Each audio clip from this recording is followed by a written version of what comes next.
விஸ்வதி join பண்ணியாச்சா? Very good, super. சாப்பிட்டாச்சா? கேக்குது ஹேட் மேம். Your lunch?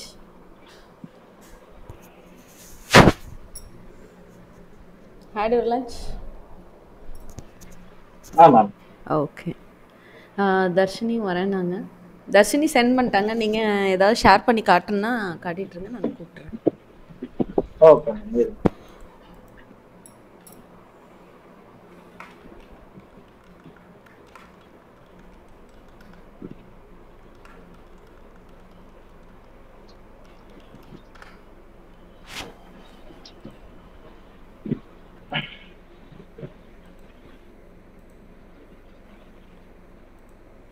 அவங்க எல்லாமே சென்ட் பண்ணிட்டாங்க. அதாவது big value, biggest from 2 numbers, 3 numbers, அப்புறம் ஏஜ் இல்லை, odd number, positive number sent பண்ணியிருக்காங்க. இன்னும் ஓட்டிங் ஏஜ் எலிஜிபிலிட்டி சென்ட் பண்ணல. நீங்கள் ஷோ பண்ணிட்டா கூட போதும், சென்ட் பண்ண அவசியம் இல்லை. நம்ம நைட்டுக்குள்ள சென்ட் பண்ணா ஓகேவா மேம்? ஒன்றும் பிரச்சனை இல்லை. ஏன்னா அன்னன்னைக்கு நீங்கள் பண்ணிட்டா நல்லது. நான் சொல்கிற மாதிரி தான் உங்களுக்கு ஈஸியாக ஃபீல் பண்ணுவீங்க. அது ஒரு பேர்டனாகவே தெரியாது படிக்கிறது. நீங்கள் சேர்த்து வச்சு பண்ணும்போது ரொம்ப கஷ்டமாக இருக்கும். அந்த தெளிவு இருக்கும்ல, நம்ம போட அந்த அந்த என்ன சொல்கிறது, அந்த நாலேஜ் இன்க்ரீஸ் ஆகிட்டே வரும். சின்ன லெவலில் ஆரம்பித்து ஹையர் லெவலில் முடிக்கிற மாதிரி. ஓகே, நீங்கள் எதுவும் இருந்தால் எதாவது போட்டுருந்தாங்கன்னா ஷேர் பண்ணி காட்டுங்க.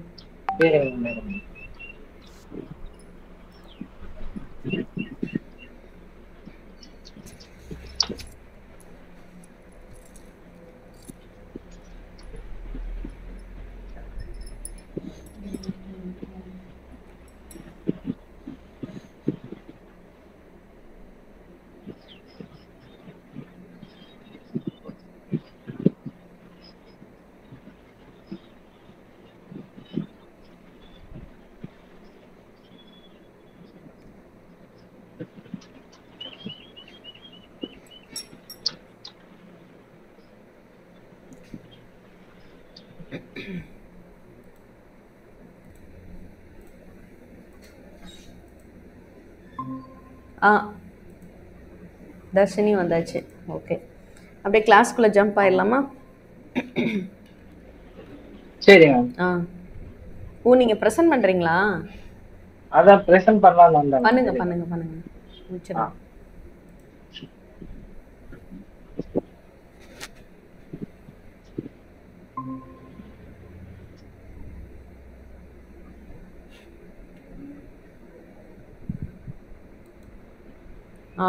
சூப்பர்.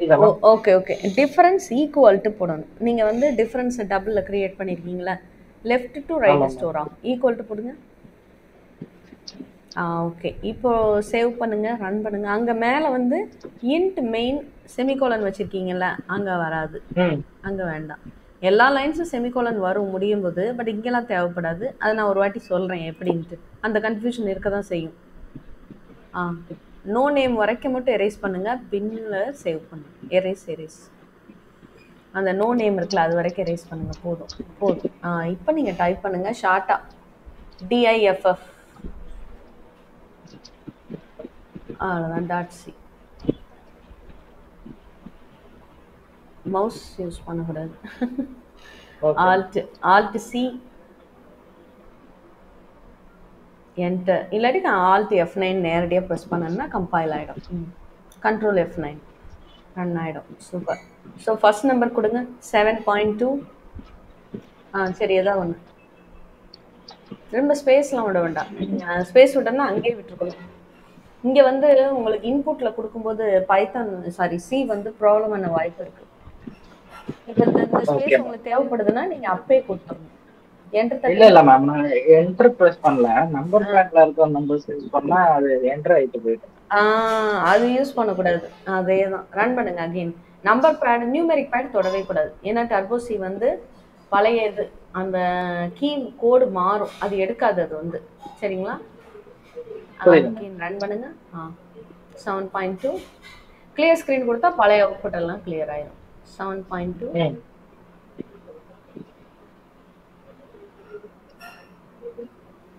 ஏன் அப்படின்னா நீங்க ஸ்பேஸ் விடுறீங்க, ஸ்பேஸ் விடக்கூடாது. நீங்க இருங்க வரேன் ஒரு நிமிஷம். பிரிண்ட் ஆஃப்ல என்டர் ஃபர்ஸ்ட் நம்பர் இருக்கா, கிளியர் ஸ்கிரீன் கொடுங்க. Very good, clear screen. டிக்ளரேஷனுக்கு அப்புறம் தான் கொடுக்கணும். நீ அங்க கொடுப்பீங்களோன்னு நினைச்சு பார்த்துட்டு இருந்தேன். வெரி குட், ஞாபகம் இருக்குல்ல தர்ஷினி, லிசன் பண்ணிக்கோங்க.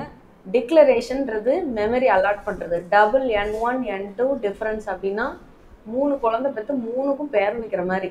ஸோ 3 மெமரி ஸ்பேஸ் ரேம்ல அலாட் பண்ணி 3க்கும் நீங்க பேர் வைக்கிறீங்க. ஒரு மெமரி ஸ்பேஸ் பேரு N1, இன்னொரு மெமரி ஸ்பேஸ் பேரு N2, இன்னொன்று பேரு டிஃபரன்ஸ்னு வச்சிருக்கீங்க. சரியா? ஸோ இதுல ஃபர்ஸ்ட் நம்பர் கோலனுக்கு அப்புறம் உங்களுக்கு ஸ்பேஸ் வேணும்னா இங்கே தான் நீங்க விடணும், அங்க விடக்கூடாது. நீங்க ஸ்பேஸ் 7.2னா அது 7.2 மட்டும் எடுக்காது, ஸ்பேஸே டெர்மினேட்டர் எடுக்கும். அப்படிங்கிறப்போ அது கன்ஃபியூஸ் ஆகிடும். இங்கே விடுங்க, ஒரு 2 ஸ்பேஸ் விடுங்க. ஸ்பேஸ் விடுங்க, என்டர் வேண்டாம். என்டர்னா கீழே வந்துடும், நல்லா இருக்காது. இல்ல மேம், செகண்ட் நம்பர் போட்டுருக்கீங்க. அத செகண்ட் நம்பருக்குமே நீங்க என்டர் செகண்ட் நம்பர்னு கீழே வந்து நிற்கும். இருக்கட்டும், நீங்க பாருங்க அந்த டிஃபரன்ஸை பாருங்க. மேலே ஸ்பேஸ் விடுங்க என்டருக்கு பதிலாக.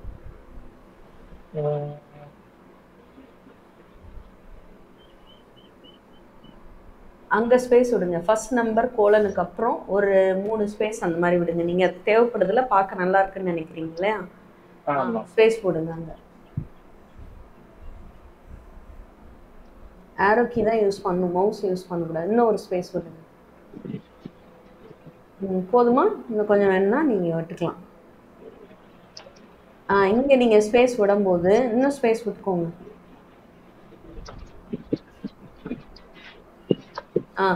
இந்த ஸ்பேஸை விட்டுட்டு என்டர் தட்டிடும். அப்போ ஸ்பேஸ் விட்டு பிரயோஜனமே கிடையாது. நீங்கள் அங்கே போய் பாருங்களேன், அப்போ தான் உங்களுக்கு புரியும். ரன் பண்ணுங்க, சேவ் பண்ணிக்கோங்க. சேவ் பண்ணீங்களா? இப்போ நல்லா இருக்கா? என்டர் த ஃபர்ஸ்ட் நம்பர், கொஞ்சம் ஸ்பேஸ் விட்டு இருக்கா. 7.2 கொடுங்க, ஸ்பேஸ் கொடுக்கக்கூடாது. ஏன்னா ஸ்பேஸை வந்து அது இன்புட்டாக எடுக்கும். நீங்கள் கொடுக்கறத நம்ம கொடுக்கறது நம்பர் தான் கொடுக்கணும். புரியுதா நான் என்ன சொல்றேன்னு? புரியுது.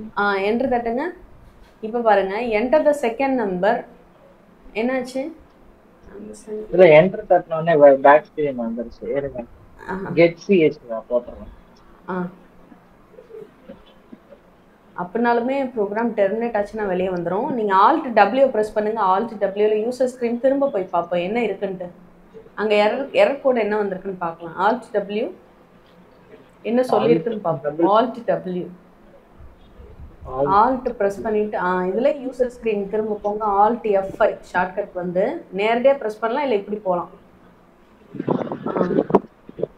ஸோ நம்பர் வாங்காமே செகண்ட் நம்பர் வாங்குறதுக்கு முன்னாடியே அது வந்து போயிடுச்சு.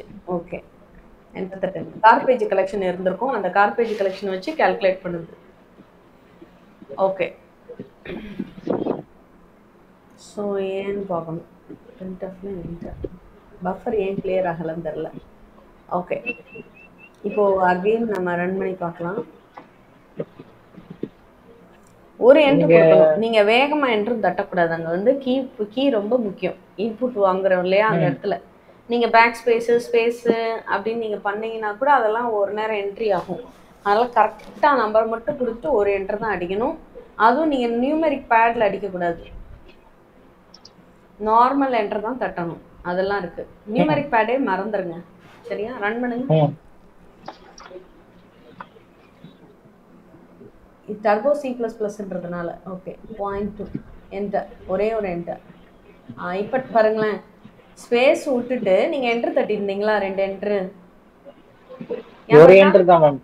இல்ல 2 என்டர், ஸ்லாஷ் அண்ட் அந்த ஸ்லாஷ் அண்ட் புரியுதா? இப்போ என்ன வந்திருக்குன்னா இங்க பாருங்க, enter the second number colon 2 space விட்டுட்டு என்டர் என்டர். அதுதான் இப்போ நடந்திருக்கு. இப்போ ஸ்கேனப்காக வெயிட் பண்ணுது. நான் ஏன் என்டர் வேண்டாம் சொன்னேன் புரியுதா? இந்த இடத்துல என்டர் தேவையில்லை, ஸ்பேஸ் மட்டும் போதும். அப்போ அங்கே நிற்கும், மேலே நிற்கும். 7.2 மாதிரி நீங்கள் அந்த இடத்துல ஒரு 5.1 கொடுக்கலாம். இப்போ கொடுங்க, பரவாயில்ல, பட் கொடுக்கலாம், இன்புட் கொடுக்கலாம். 5.1 பார்த்தீங்களா? ப்ரோக்ராமில் மிஸ்டேக் இல்லை, நீங்கள் 2 என்டர் தட்டிட்டீங்க. என்டர் கொடுங்க. புரியுது. ஸோ த டிஃபரன்ஸஸ் எவ்வளோ? 2.10. அதாவது 7.2ல் 5.1 நம்ம ரெடியூஸ் பண்ணும்போது 2.10. நீங்கள் வந்து பாயிண்ட்ஸுக்கு அப்புறம் 2 டிஜிட் கேட்டதுனால 10. Okay, okay, super. இந்த ப்ரோக்ராம் முடிச்சிட்டிங்களா? இந்த ப்ரோக்ராம் ரன் பண்ணி பார்க்கறதுல எவ்வளோ கற்றுருக்கீங்க பாருங்க. அந்த அதுக்கு தான் போட்டு பார்க்கணும் சொல்கிறேன். அடிஷன் ஆஃப் 2 நம்பர்ஸ்னோடனே சப்ராக்ஷன் இப்படி தானே அப்படின்னு நினைக்கக்கூடாது. அதையும் நம்ம ஒர்க் அவுட் பண்ணி பார்க்கணும். நீங்கள் த டிஃபரன்ஸ் தான் கீழே வரணும்னு நினைக்கிறீங்க சரிங்களா? அப்போ என்டர் அங்கே கொடுக்கக்கூடாது, த டிஃபரன்ஸ்க்கு முன்னாடி கொடுக்கணும். டி இருக்கு இல்லையா தக்கு, அந்த இடத்துல நீங்கள் ஸ்லாஷன் கொடுத்துட்டு என்டர் த டிஃபரன்ஸ்னு வரும். இங்கே கொடுங்க ஸ்லாஷன், புரியுதா? ஸ்லாஷன் இதுக்கு வந்து இங்க கொடுக்கலாம். இங்க கொடுத்தோன்னா என்ன ஆகும் யோசனை பண்ணுங்க. என்டர் த ஃபர்ஸ்ட் நம்பர், அப்புறம் நம்பர் வாங்கிச்சு 7.2, அப்புறம் 2 என்டர் கொடுத்துட்டு என்டர் த செகண்ட் நம்பர்னு வரும். அந்த கேப் நீங்க வேணும்னு நினைச்சா நீங்க கொடுக்கலாம். இப்போ நீங்க ஆல்ட் எஃப் ஆல்ட் டபிள்யூ போட்டு மறுபடியும் அந்த யூசர் ஸ்கிரீன் போங்க. ஆல்ட் F5 கொடுத்தீங்கன்னா நேரடியா போயிடும் யூசர் ஸ்கிரீன். அவுட்புட் மறுபடியும் போய் பார்ப்போம். இங்க இல்ல அவுட்புட் போய் பாருங்க, அவுட்புட் போய் பாருங்க, அவுட்புட் மட்டும் போய் பாருங்க. ரன் பண்ண வேண்டாம். ரன் பண்ணீங்கன்னா பழைய அவுட்புட் எப்படி தெரிஞ்சிருக்கும், தெரியாதுல்ல. Okay ma'am. நீங்க இப்ப கொடுக்காம வெளியே போக முடியாது. ஏதாவது கொடுங்க, நான் சொல்ற மட்டும் நீங்க கரெக்டா பண்ணீங்கன்னா அண்டர்ஸ்டாண்ட் ஆயிடும் உங்களுக்கு. நீங்க வேற பண்ணீங்கன்னா நீங்க பழைய அவுட்புட் எரேஸ் ஆயிடுச்சு பாருங்க, பார்க்க முடியல உங்களால. புரியுது மேம். ஓகே.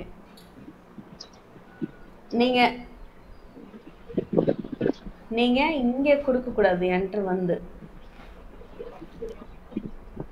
இப்போ நீங்க அந்த ஸ்பேஸ் இதெல்லாம் நீங்க தேவையில்லாம கொடுக்குறீங்க, அது புரிய மாட்டேங்குது உங்களுக்கு. அதனாலதான் நான் திரும்ப சொல்லிடுறேன். அந்த ஸ்லாஷனுக்கு அப்புறம் ஒரு ஸ்பேஸ் விட்டுருக்கீங்களா, அது வந்து அங்க அஃபெக்ட் ஆகும். 2 என்டர் கொடுத்துட்டு ஒரு ஸ்பேஸ் தள்ளும். இப்போ நீங்க இதுதான் பழசு சரிங்களா, முந்தி இருந்தது இதுதான். இப்போ ரன் பண்ணுங்க. அதே 7.2 5.1 கொடுங்க. ரன் பண்ணி 7.2 enter 5.1. இப்போ பாருங்களேன், enter the first number, அடுத்து பக்கத்துல enter the second number இருக்கு, அடுத்த லைன்ல இருக்கு. அப்ப நீங்க ஸ்லாஷ் நீங்க கொடுக்க போனீங்களா, அப்படி கொடுத்தீங்கன்னா இப்படி பக்கத்துல இருக்காது, கீழே தள்ளி வரும். அவ்வளவுதான். அது தெரியுதுல உங்களுக்கு, புரியுதுல? அப்படி உங்களுக்கு வேணும்னா நீங்க கொடுங்கன்னு சொல்றேன். அந்த மாதிரி கேப் இருக்கட்டும். Enter the first number screen ஒட்டி இருக்கு மேம், எனக்கு கீழே இறக்கணும்னு நான் நினைக்கிறேன் அப்படின்னா திரும்பியும் என்டர் தட்டுங்க. அதுக்கு முன்னாடி ஸ்லாஷன்னா கீழே வந்துடும் சரிங்க. இப்போ அதை பண்ணுங்க, பண்ணிட்டு ரன் பண்ணுங்க பார்ப்போம். ஒரு வாட்டி பழகிட்டீங்கன்னா அப்புறம் உங்க இஷ்டத்துக்கு நீங்க பண்ணிக்கலாம். உங்களுக்கு எப்படி வேணும்னு நீங்க மனசுல நினைக்கிறீங்களோ. அங்க ஒரு ஸ்லாஷன், ஒரு என்டர்னா ஒரு ஸ்லாஷன், 2 என்டர் வேணும்னா 2 ஸ்லாஷன். அதுக்கப்புறம் இங்க என்டர் த ஃபர்ஸ்ட் செகண்ட் நம்பருக்கும் ஸ்லாஷன்.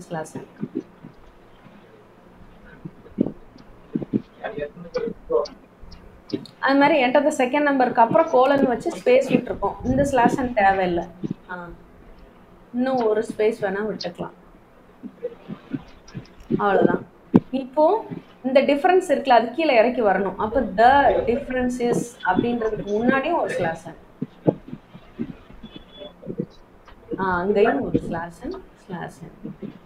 2 என்டர் தட்டிட்டு ஒரு ஸ்பேஸ் விட்டு தான் அடிக்கும். அந்த ஸ்பேஸ் வேண்டாம். ஓகே, இப்போ சேவ் பண்ணிட்டு ரன் பண்ணுங்க. இப்போ ஸ்கிரீனை ஒட்டி அழகா இருக்கும். இப்போ ரன் பண்ணுங்க. அதே மாதிரி கொடுங்க.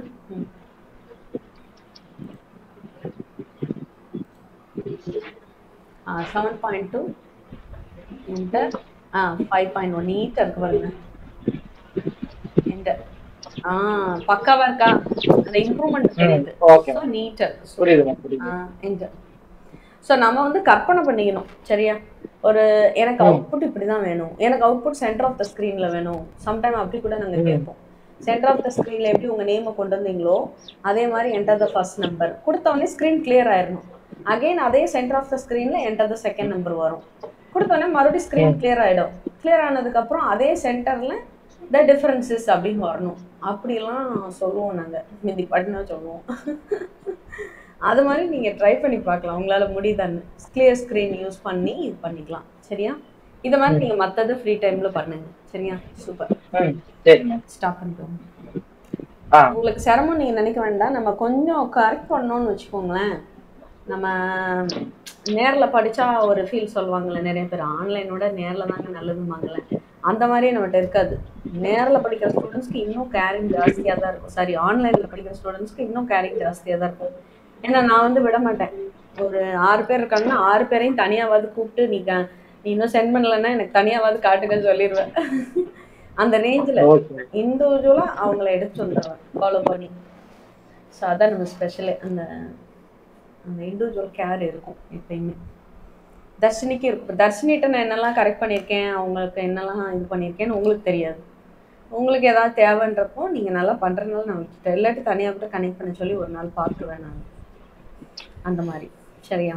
இப்போ தர்ஷினி சூப்பராக பண்ண ஆரம்பிச்சிட்டாங்க. இந்த தர்ஷினி ஒரு நாள் விட்டு நல்லா இதே மாதிரி இதாவது பரவாயில்ல, அவங்கள நல்லா அன்னைக்கு இது பண்ணதில்ல, அன்னைக்கு செமையாக பண்ணுறாப்புல.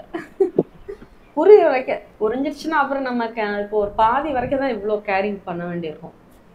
ஒரு கால்வாசி நம்ம மூவ் பண்ண உடனே நான் கேட்கவே மாட்டேன் போட்டிங்களான்னு கூட, ஏன்னா உங்களுக்கு பிக்கப் ஆயிரும். ஓகேயா?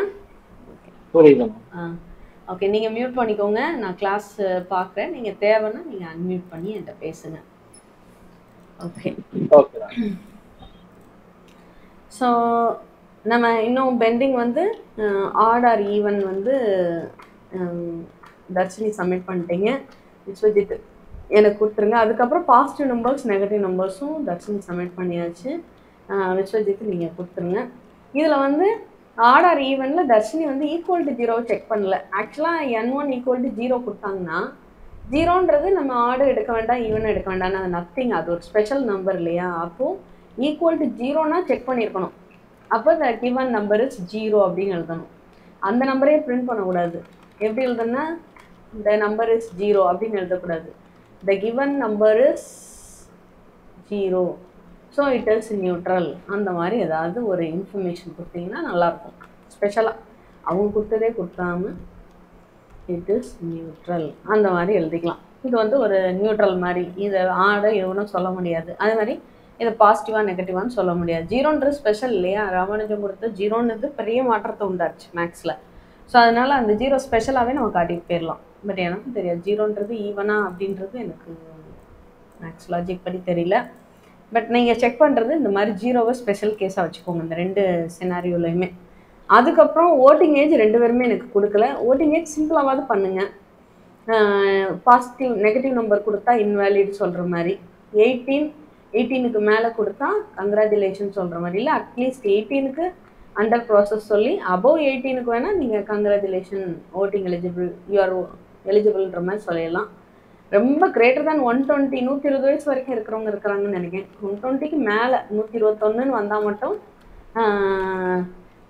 we can be live in our earth life span அந்த மாதிரி கொடுக்கலாம். ஏன்னா இது வந்து இன்வேலிட் ஏஜ் மாதிரி கொடுத்துக்கலாம். வேணாம், பாசிபிள் நாட் இம்பாசிபிள் ஏஜ் அப்படின்ற மாதிரி கூட நீங்கள் கொடுக்கலாம். சரியா? அட்லீஸ்ட் இதையாவது செக் பண்ணுங்கள். அதனால சொல்கிறேன் ஓட்டிங் ஏஜ் கண்டிப்பாக நீங்கள் எனக்கு கொடுத்துருங்க.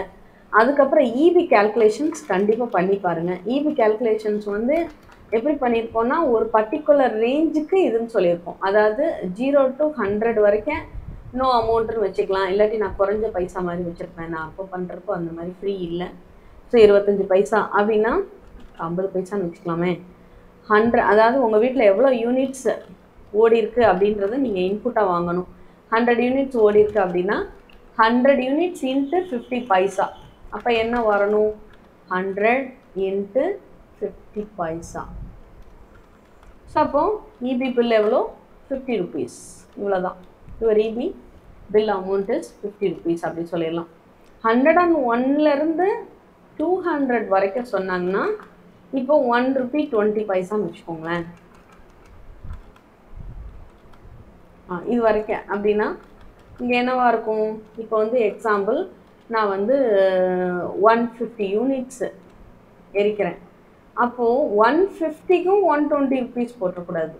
இது எப்படி வருது தெரியுமா? அதுதான் இவி கேல்குலேஷன். இப்போ வந்து 0 to 100 இருக்குல்லையே, அந்த முதல் 100க்கு அதே 50 பைசா தான். அதே 50 பைசா ப்ளஸ் ரெண்டாவது 100 யூனிட்ஸ் போக மீதி எவ்வளோ யூனிட்ஸ் இருக்குது? 50 யூனிட்ஸ் இருக்குது. அந்த 50 யூனிட்ஸ் எந்த ரேஞ்சில் வரும்?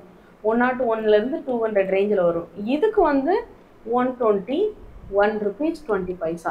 இதை பண்ணால் என்ன வரும்? இதை பண்ணால் என்ன வரும்? இதுக்கு ஏற்கனவே ஒரு 50 rupees, இந்த இதுக்கு ஒரு 50 rupees, அதுக்கப்புறம் இந்த 50 இன்ட்டு 120 பைசாக்கு எவ்வளோ வரும், கேல்குலேட்டரில் தான் போட்டு பார்க்கணும். 50 ரூபா. அதுக்கப்புறம் இது வந்து இன்ட்டு 2 அப்போனா ஒரு 100 ரூபாயா 200 ரூபான்னு நினைக்கிறேன். கால்குலேஷனே தெரிய மாட்டேங்க. இப்போ 5 2s are 12, 60யா 60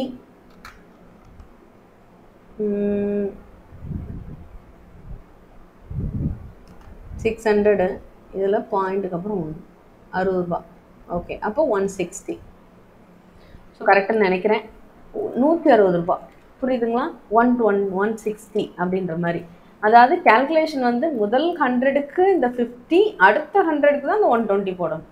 இப்போ நான் அகெயின் 201 to 300 கொடுத்துருக்கேன்னா, இப்போ எக்ஸாம்பிள் ஏதாவது ஒரு அமௌண்ட் வச்சுக்கலாம். நான் அங்கே ஒரு அமௌண்ட் கொடுத்துருப்பேன், நான் இப்போ சும்மா வைக்கிறேன். 2 rupees 80 பைசா. ஏன்னா அதிகமாக அவங்க ஸ்பெண்ட் பண்ணுறாங்க கரண்ட் வந்து.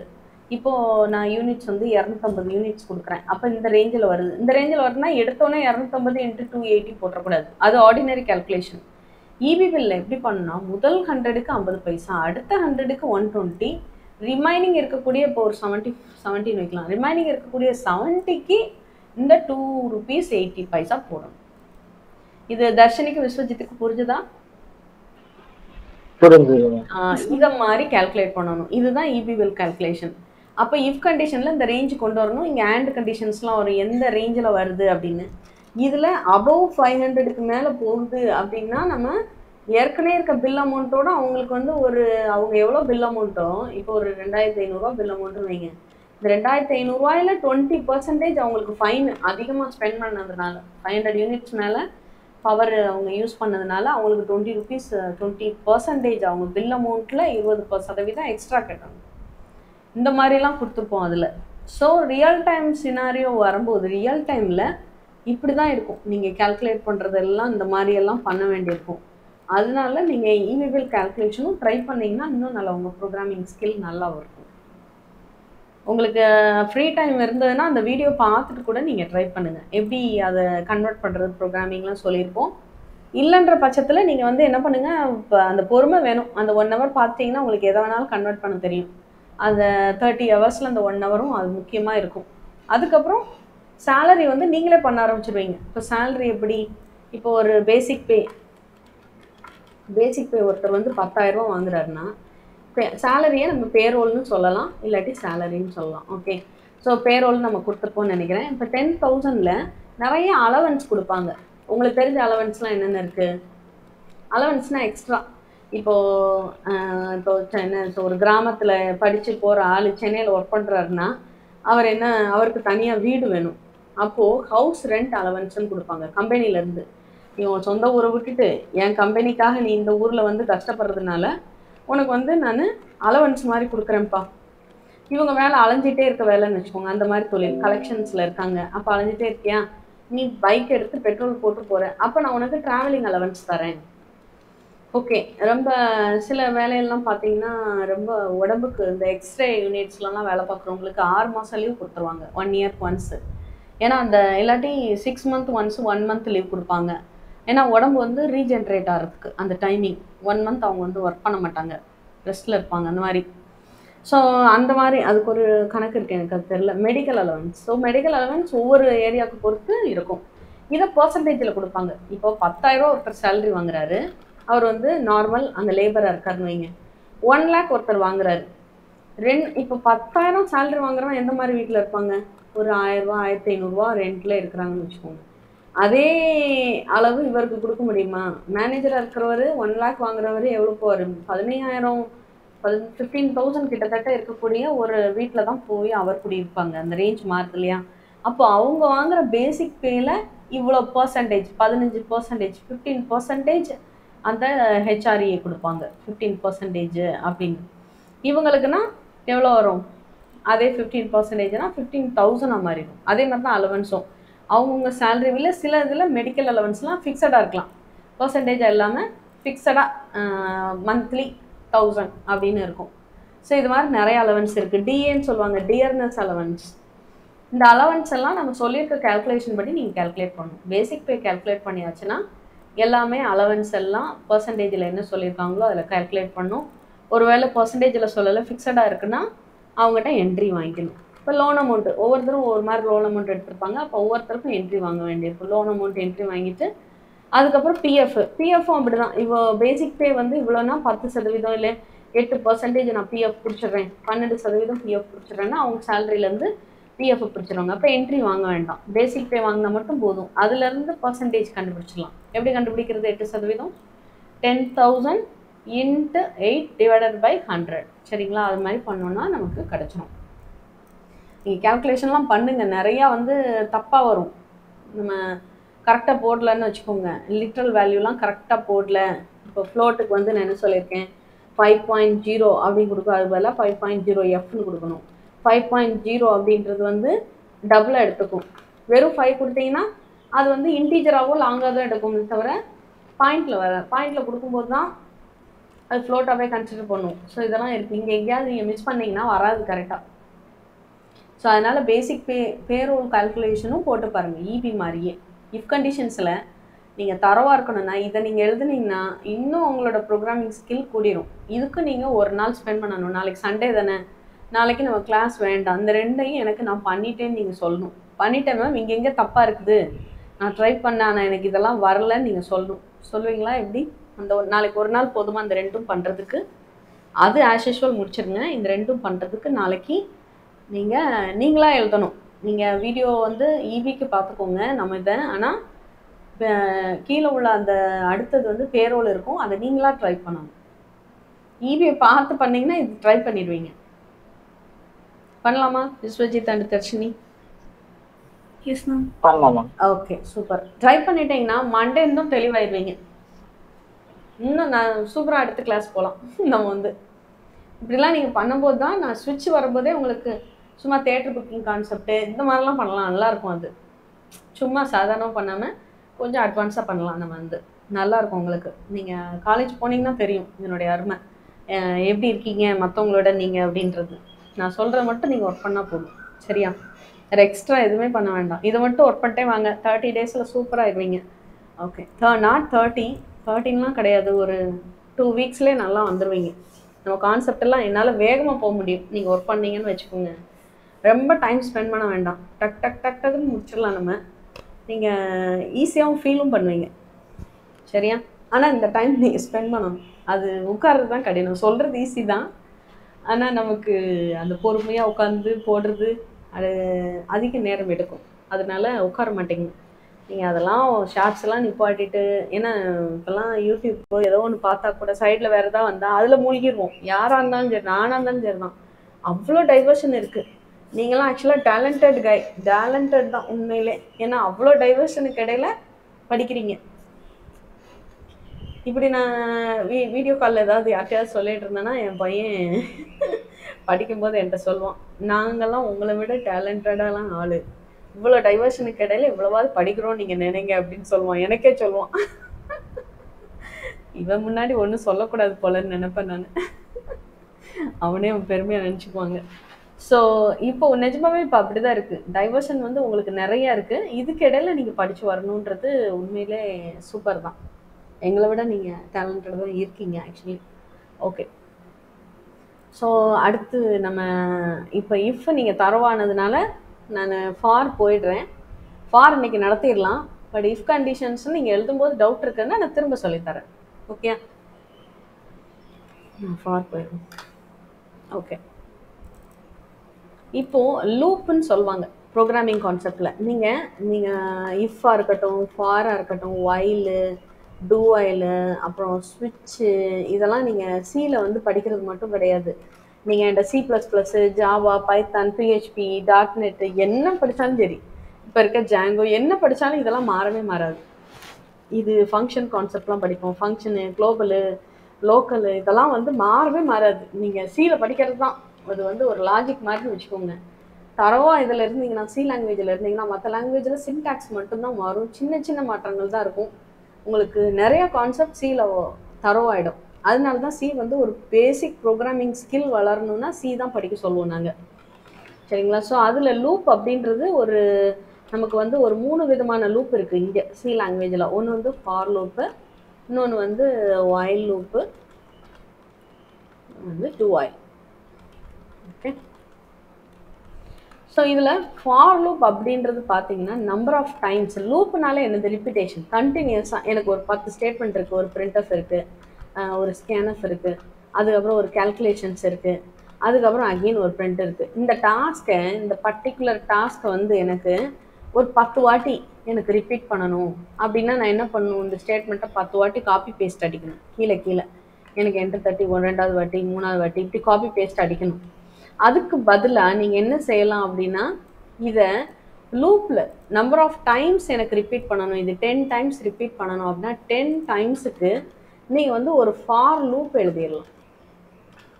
சம்டைம் எனக்கு தெரியாது எத்தனை டைம்ஸ்ன்னு தெரியாது. இப்போ எக்ஸாம்பிள் ஒரு டேட்டா பேஸ் எடுத்து, ஒரு பேங்க் டிபி எடுத்து இதை வந்து கண்டினியூஸாக இந்த இதை அந்த பேங்க் டிபியில் எவ்வளோ அக்கௌண்ட்ஸ் இருக்கோ அவ்வளோ டைம், இது வந்து நோன் டைம். இந்த இது வந்து உங்களுக்கு தெரிஞ்சு போச்சு, 10 டைம்ஸ் தான் எனக்கு ரிப்பீட் பண்ணணும் அப்படின்றது நோன் டைம். இப்போ சம்டைம் அன்னோன் டைம் கூட வரும். ஒரு பேங்க் டிபி எடுத்துக்கிட்டீங்க, அந்த டேட்டா பேஸில் ஒர்க் பண்ண சொல்கிறாங்க, அங்கே எவ்வளோ அக்கௌண்ட்ஸ் இருக்குதோ அத்தனை டைம் எனக்கு வந்து இந்த கேல்குலேஷனை பண்ணணும் அப்படின்னா number of accounts depends upon the branch மாறுபடும். எனக்கு தெரியாது, இன்னைக்கு 10 இருக்கலாம், நாளைக்கு 11 பேர் இருக்கலாம், புதுசாக ஒரு பிரான்ச் ஓப்பன் பண்ணியிருக்காங்க. அப்போது நம்பர் ஆஃப் அந்த அக்கௌண்ட்ஸு என்ன இருக்குன்னு, அக்கௌண்ட்ஸில் எத்தனை பேர் இருக்காங்கன்னு பார்த்துட்டு ஒரு 3000 பேர் இருக்காங்க இன்னைக்கு அப்படின்னா அந்த பிரான்ச்சில் அந்த 3000 தான் அந்த நம்பர் ஆஃப் டைம்ஸாக இருக்கும். அப்போது இந்த டைம் ப்ரோக்ராம் எழுதும்போது தெரியாது, அது வந்து எனது அன்னோன் டைம்ஸ் எனக்கு ரிப்பீட் பண்ணணும். அப்பப்போ தான் நான் பார்க்கணும் எத்தனை இருக்கிறாங்களோ அத்தனை வாட்டி. நான் ப்ரோக்ராம் எழுதும்போது தெரியாது, அது அன்னோன் டைம்ஸ். நோன் டைம்ஸாக இருந்தாலும் சரி, அன்னோன் டைம்ஸாக இருந்தாலும் சரி, எனக்கு நம்பர் ஆஃப் டைம்ஸ் ஒரு விஷயத்தை ரிப்பீட் பண்ணணும் அப்படின்னாலே ஃபார் லூப் தான் வரும். இதுக்கு இப்படி தான் எழுதணும்னு ஆஸ் யூஷுவல் சின்டாக்ஸ் இருக்குது, சரியா? ஸோ நம்ம known or unknown time, for loop அப்படின்னு வந்துட்டாலே எனக்கு ரிப்பீட்டேஷன், இது நீங்கள் கொஸ்டின் கேட்டால் சொல்ல தெரியணும் ஆக்சுவலாக. So known times or unknown டைம்ஸுக்கு எனக்கு ரிப்பீட் பண்ணணும், ஐ வாண்ட் ரிப்பீட் அப்படின்னாலே உங்களுக்கு ஃபார் லூப் வந்துடும். இதே while எப்படி அப்படின்னா சிம்பிள், பர்டிகுலர் கண்டிஷனை பேஸ் பண்ணி, அதாவது ஒரு பர்டிகுலர் கண்டிஷனை பேஸ் பண்ணி இதாக இருக்கும். until to satisfy, எது வரைக்கும் அப்படின்னா until to satisfy particular condition. number of times இங்கே வேலை இருக்காது, satisfy the condition. ஒரு கண்டிஷன் நீங்கள் இஃப் கண்டிஷன் மாதிரி நீங்கள் எழுதியிருக்கீங்க, அதில் வந்து எக்ஸாம்பிள் ஒரு ஜே வேல்யூ வந்து உங்களுக்கு ஒரு ஐ வேல்யூவோட பெருசாக இருக்கிற வரைக்கும் பண்ணணும். அப்போ எப்போல்லாம் ஜே வேல்யூ ஐ வேல்யூவோட பெருசாக இருக்குதோ, எப்போ வரைக்கும் இருக்கோ, இப்போ ஐ வேல்யூ வந்து ஒரு இப்போ ஜே வேல்யூ 1 இருக்குன்னு வச்சுக்கோங்க. மேம் கேக்குதா?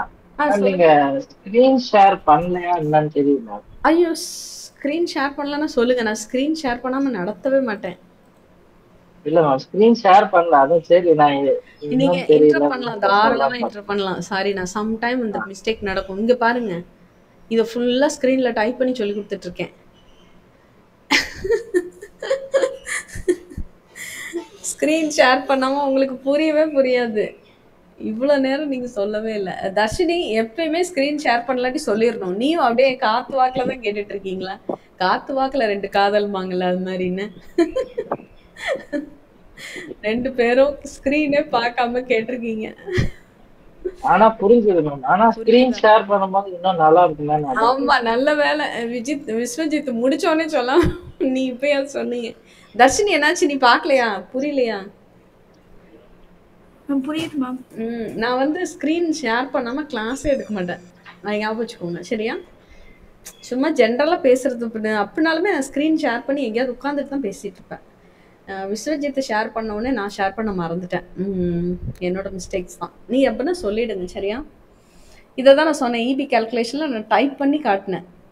0 to 100லேருந்து 50 பைசா இருந்ததுன்னா எவ்வளோ வரும்? 100 இன்ட்டு கீபோர்டில் டைப் பண்ணல, அதெல்லாம் இங்கே உங்களுக்கு அந்த சவுண்ட் வச்சே நீங்கள் கெஸ் பண்ணியிருக்கலாம். ஸோ 50 பைசா இதான் சொன்னேன், ஞாபகம் இருக்கா? 101 to 200 வரைக்கும் இந்த ரேஞ்சு. 120னா முதல் 100க்கு 50 பைசா, ரெண்டாவது இருக்கக்கூடிய ரிமைனிங் 50க்கு தான் இந்த ரேஞ்சு வரும்னு சொல்லி சொன்னேன். கிரேட்டர் தான் இது ஞாபகம் இருக்கா சொன்னது? இபி கேல்குலேஷன் டைப் பண்ணி நான் சொன்னேன். Yes ma'am. அதே மாதிரி பேசிக் பேக்கும் நான் டைப் பண்ணி தான் காட்டினேன். பேசிக் பே வந்து உங்களுக்கு 10,000 ருபீஸும் இருக்கலாம், இல்லாட்டி மேனேஜராக இருந்ததுன்னா 1 லேக் ருபீஸும் இருக்கலாம். ஸோ அப்படி இருந்தது அப்படின்னா அவங்களுக்கு ஏற்ற மாதிரி கொடுப்பாங்க. அது ஹவுஸ் ரெண்ட் அலவன்ஸ் வந்து 1500 இருக்கும் இவருக்கு வந்து 1 லேக் வாங்குறவருக்கு 15,000 இருக்கும். அப்போ என்ன அர்த்தம்னா அவங்கவுங்க வாங்குற சேலரியிலேருந்து 15% கச்சாரியை ஒதுக்குவாங்கன்னு சொன்னேன். ஹவுஸ் ரெண்ட் அலவன்ஸ்ன்னு எழுதிட்டு நான் இப்படி ஷேர் பண்ணிட்டு இருந்தேன். ஸோ இதில் லோன் இந்த இடத்துல இது ட்ராவலிங் அலவன்ஸு, இது மெடிக்கல் அலவன்ஸு, டியர்னஸ் அலவன்ஸ், இந்த மாதிரி எத்தனை அலவன்ஸ்னாலும் டிபெண்ட்ஸ் அப்பான் த கம்பெனி அவங்க வந்து கொடுப்பாங்க. இதில் பிடிக்கிற அமௌண்ட்டுன்னு பார்த்தீங்கன்னா லோனும் பிஎஃப்பும் தான்.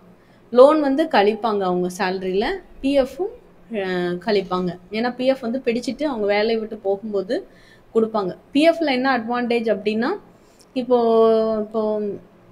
விஸ்வஜித் வந்து 1 லேக் வாங்குறாங்க அப்படின்னா நான் ஒரு 10% வச்சுக்கலாம், ஈஸியாக இருக்கும். 10% நான் பிஎஃப் பிடிக்கிறேன்னு வச்சுக்கோங்க. விஸ்வஜித்திட்ட எவ்வளோ வரும்? 10,000 மாதம் பிஎஃப் பிடிச்சிருவேன். யார் அமௌண்ட்லேருந்து? விஸ்வஜித்தினுடைய அமௌண்ட்லேருந்து 10,000 பிடிச்சிருவோம். இந்த 10,000க்கு ஈக்குவலாக கவர்மெண்ட்டும் போடும். அதான் கவர்மெண்டுடைய பிஎஃப். நீ 10,000 போட்டால் கவர்மெண்ட் 10,000 போடுவாங்க. எவ்வளோ அட்வான்டேஜ் பாருங்கள். ஸோ போட்டு நீங்கள் வேலை பார்க்குற வரைக்கும் ஒரு 60 ஏஜில் உங்களுக்கு வந்து பிஎஃப் அமௌண்ட்டும் ஒரு நல்ல அமௌண்ட்டு கிடச்சிருக்கும். வேலையை விட்டு வரும்போது 30 லட்சம் 40 லட்சம் கிடைக்கிறது அதனால தான். அவங்களுடைய அமௌண்ட்லேருந்து வரும். கிராஜுவேட்டி பிஎஃப்லாம் சொல்லுவாங்களே, அதனால இதெல்லாம் கழிக்கணும். அப்போது உங்களுக்கு வரக்கூடிய சேலரின்னு பார்த்தீங்கன்னா 10,000 உங்களோட சேலரி இருந்தாலும் அலவன்ஸ் நிறையா இருக்கும். House rent allowance, DA, MA இதெல்லாம் சேர்ந்து ஒரு 25,000 வருதுன்னா உங்களோட சேலரி எவ்வளோ இருக்கும்? கிட்டத்தட்ட 35,000 இருக்கும். ஆனால் 35,000 உங்கள் கையில் கொடுத்துட மாட்டாங்க. எதெல்லாம் பிடிப்பாங்க? உங்கள் லோன் இருந்ததுன்னா அந்த லோன் மைனஸ் ஆயிடும். இப்போ லோன் வந்து ஒரு 1000 ருபீஸ் அப்படின்னு வச்சுக்கோங்க. மைனஸ் பண்ணோன்னா 34 தான் கிடைக்கும். அந்த 34ல் பிஎஃப் கொஞ்சம் பிடிச்சிருவாங்க. பிடிச்சாச்சுன்னா என்ன கிடைக்கும்? உங்களுக்கு 24 தான் கைக்கு வரும். ஸோ உங்கள் சேலரி 35,000 இருந்தாலும் உங்கள் கையில் கிடைக்கிறது என்னது? 24,000. இதுதான் உங்களோட நெட் சேலரி. அப்போ உங்களோட கிராஸ் சேலரி தான் இது 35,000. ஸோ கிராஸ் சேலரி தான் எல்லாரும் பொண்ணு பார்க்கும்போது சொல்லுவாங்க, நெட் சேலரி சொல்ல மாட்டாங்க. சரியா? மாப்பிள்ளை இவ்வளோ சம்பளம் வாங்குறாரு 35,000, ஆனால் வீட்டுக்கு வர்றது பார்த்தீங்கன்னா 24 தான் இருக்கும். அந்த மாதிரி சொல்கிறேன் வருதுக்கு. ஸோ இதெல்லாம் நான் எழுதி சொல்லி கொடுத்துட்டு இருந்தேன். நல்ல வேலை நீங்கள் சொன்னீங்க போங்க. ஓகே. ஸோ ரெண்டாவது இதில் தான் நான் லூப்பை பற்றி பேசிகிட்டு இருந்தேன். ஸோ லூப் அப்படின்றது 3 விதமான லூப் இருக்குது. ஒன்று வந்து ஃபார் லூப் இருக்குது, இன்னொன்று வந்து டூ வைல் இருக்குது, இன்னொன்று வந்து டூ வைல் லூப். 3 விதமான லூப் இருக்குது. இதில் ஃபார் லூப்பை பற்றி தான் இப்போ பேசிகிட்டு இருந்தோம் நம்ம. ஸோ ஃபார் லூப்பில் எனக்கு ஒரு பிரிண்ட்எஃப் இருக்குது, ஸ்கேன்எஃப் இருக்குது, கேல்குலேஷன் இருக்குது, இன்னொரு பிரிண்ட்எஃப் இருக்குன்னா இதெல்லாம் இந்த 4 ஸ்டேட்மெண்ட்டையும் எனக்கு ரிப்பீட்டடாக ரன் பண்ணணும். எத்தனை வாட்டி? 10 வாட்டி ரன் பண்ணணும்னா இதை காப்பி பேஸ்ட்லாம் அடித்து காட்டினேன். காப்பி பண்ணி வரேன். இது 16 மட்டும். ஓகே, இதை காப்பி பண்ணி எனக்கு 10 வாட்டி பேஸ்ட் பண்ண வேண்டியிருக்கும் இப்படி அப்படின்னு சொன்னேன் நான். அப்படி பண்ணாமல் எனக்கு ஒரே வாட்டியிலே எனக்கு 10 டைம்ஸ் ரிப்பீட் பண்ணணும்னா நீங்கள் என்ன எழுதணும்னா ஃபார் லூப் தான் எழுதணும்னு சொன்னேன். அப்போ நம்பர் ஆஃப் நோன் டைம்ஸ்னால் எனக்கு 10 வாட்டி ரிப்பீட் பண்ணணும், 20 டைம்ஸ் ரிப்பீட் பண்ணணும், 3 டைம்ஸ் ரிப்பீட் பண்ணணும். நமக்கு ப்ரோக்ராம் எழுதும்போதே தெரியும். அதுதான் நோன் டைம்ஸ்ன்னு சொன்னேன். அன்னோன் டைம்னா சம்டைம் நம்ம கோடிங் வந்து ஒரு டேட்டா பேஸ் வச்சு எழுதுறோம்னு வைங்க ரியல் டைமில். அப்போ நமக்கு எத்தனை அக்கௌண்ட் நம்பர் இருக்கோ அத்தனை பேருக்கும் தனித்தனியாக கேல்குலேட் பண்ணணும். அப்போ number of accounts time repeat பண்ணணும். நம்பர் ஆஃப் அக்கௌண்ட்ஸுன்றது நான் ப்ரோக்ராம் எழுதும்போது தெரியாது. இப்போ ராஜபாளையம் பிரான்ச்சுக்கு நான் எழுதுறேன்னு வச்சுக்கோங்க. இன்றைக்கி ராஜபாளையம் பிரான்ச்சில் 1000 பேர் அக்கௌண்ட் ஓப்பன் பண்ணியிருக்கான் அந்த பேங்க்கில். புது பேங்க்னு வச்சுக்கோங்க, ரெப்கோ பேங்க்னு ஏதோ ஒன்று இருக்குது.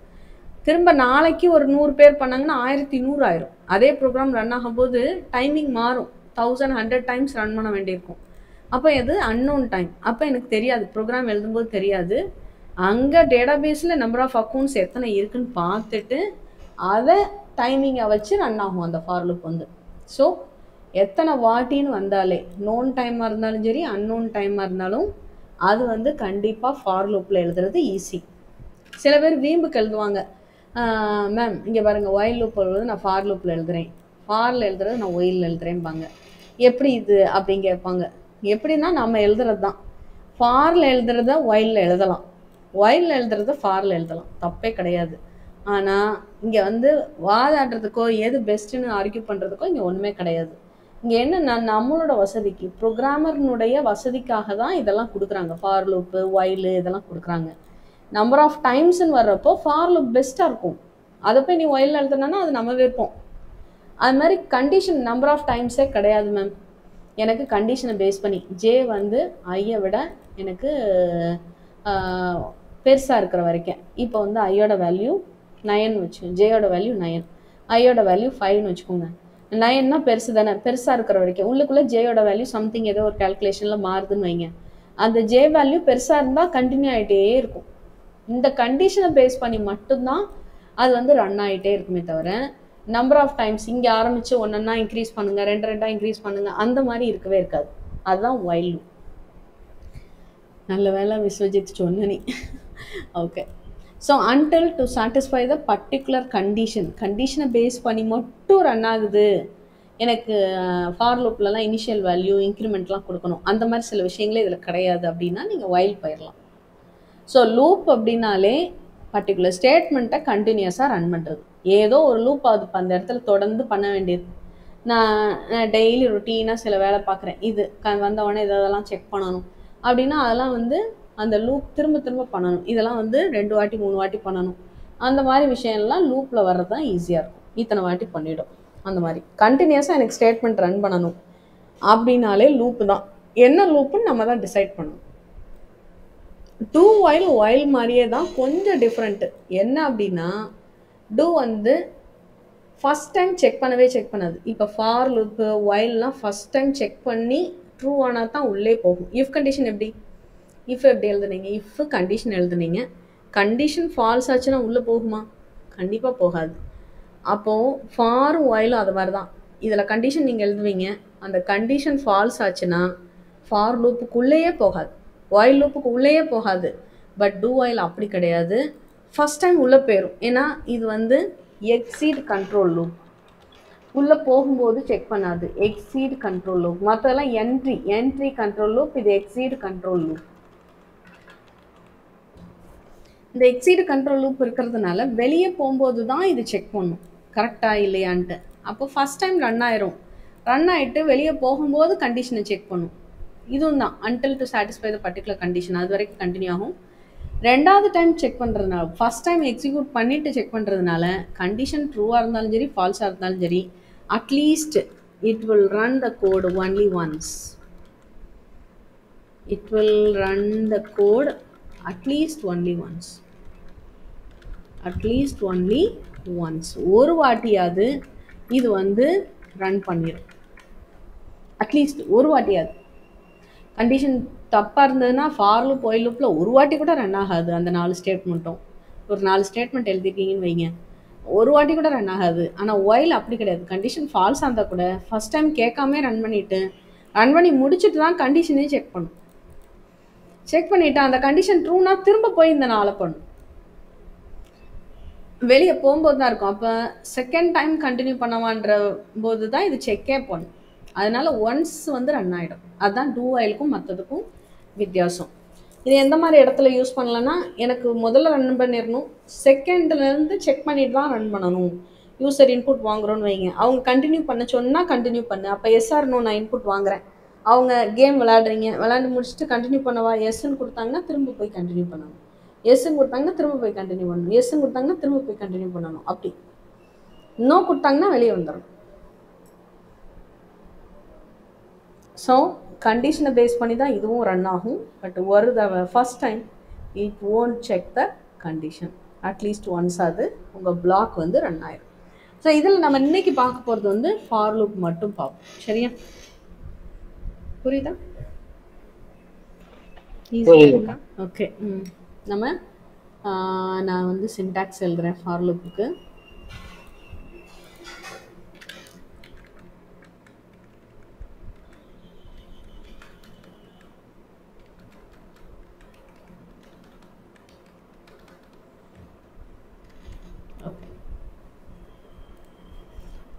ஃபார் லூப் வந்து எப்படி இருக்குன்னா, ஃபார் நல்ல ஒரு கலரை போகும்.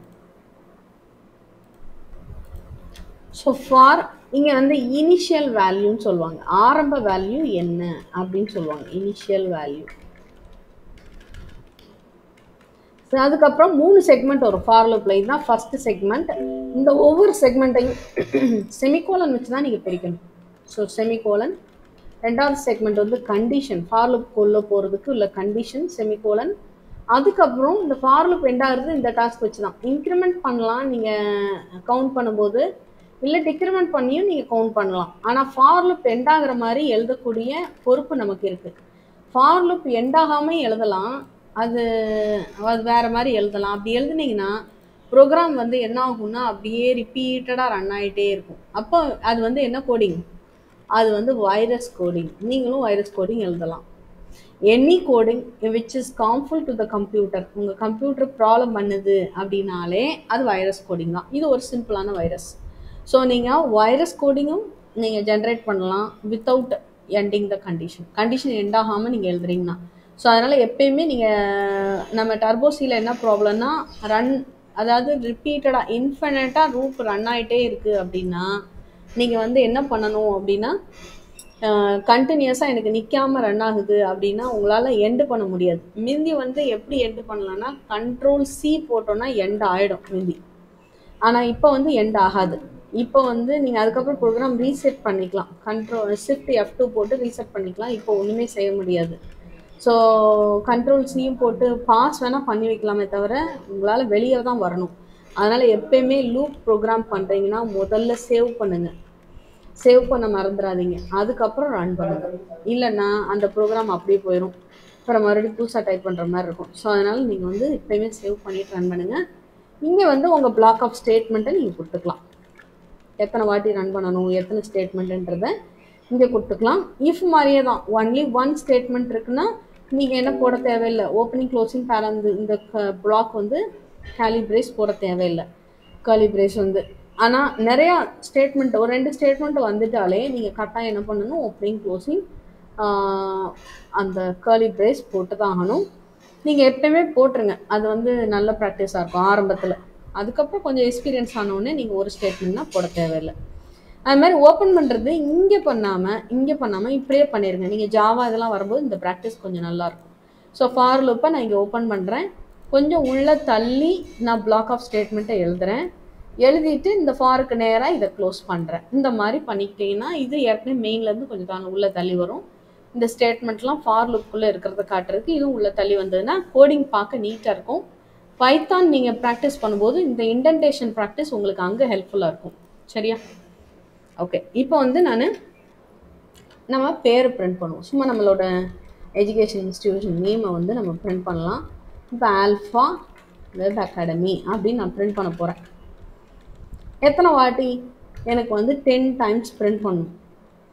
எப்படி பிரிண்ட் பண்ணலாம்? ஒன்று பிரிண்ட்எஃப்பில் ஆல்ஃபா வெப் அகாடமி /n கொடுத்து காப்பி பேஸ்ட் அடிக்கலாம். அப்படி தானே? ஒரு 10 டைம்ஸ் நான் காப்பி பேஸ்ட் அடிச்சுக்கலாம்.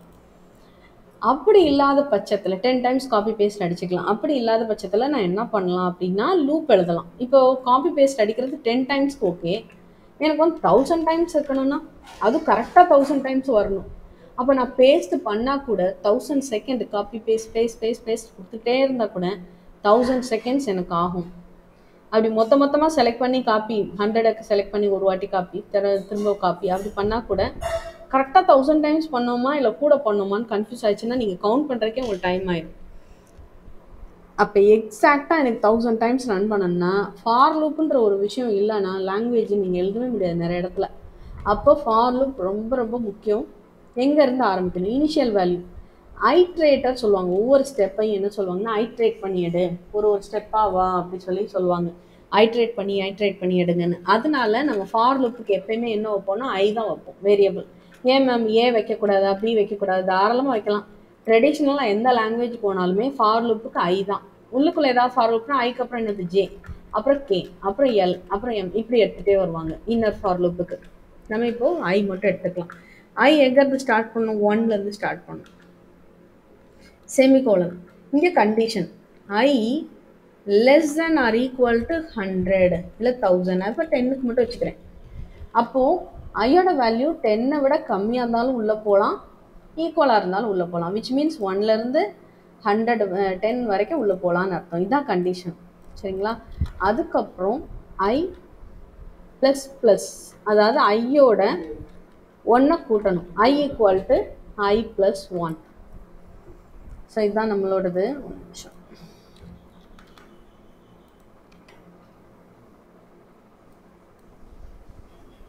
ஸோ இதை வந்து சிரிச்சு பண்ணிடுறேன். ஸோ இப்போ இது க்ளீனாக தெரியும்னு நினைக்கிறேன். ஸோ எனக்கு இதுதான் கொஞ்சம் சென்டர் பண்ணிக்கிறேன். எனக்கு இந்த ஒர்க்கிங் ப்ரொசீஜர் காட்டுறதுக்கு வேணும், கேப் வேணும் சுற்றி, அதனால்.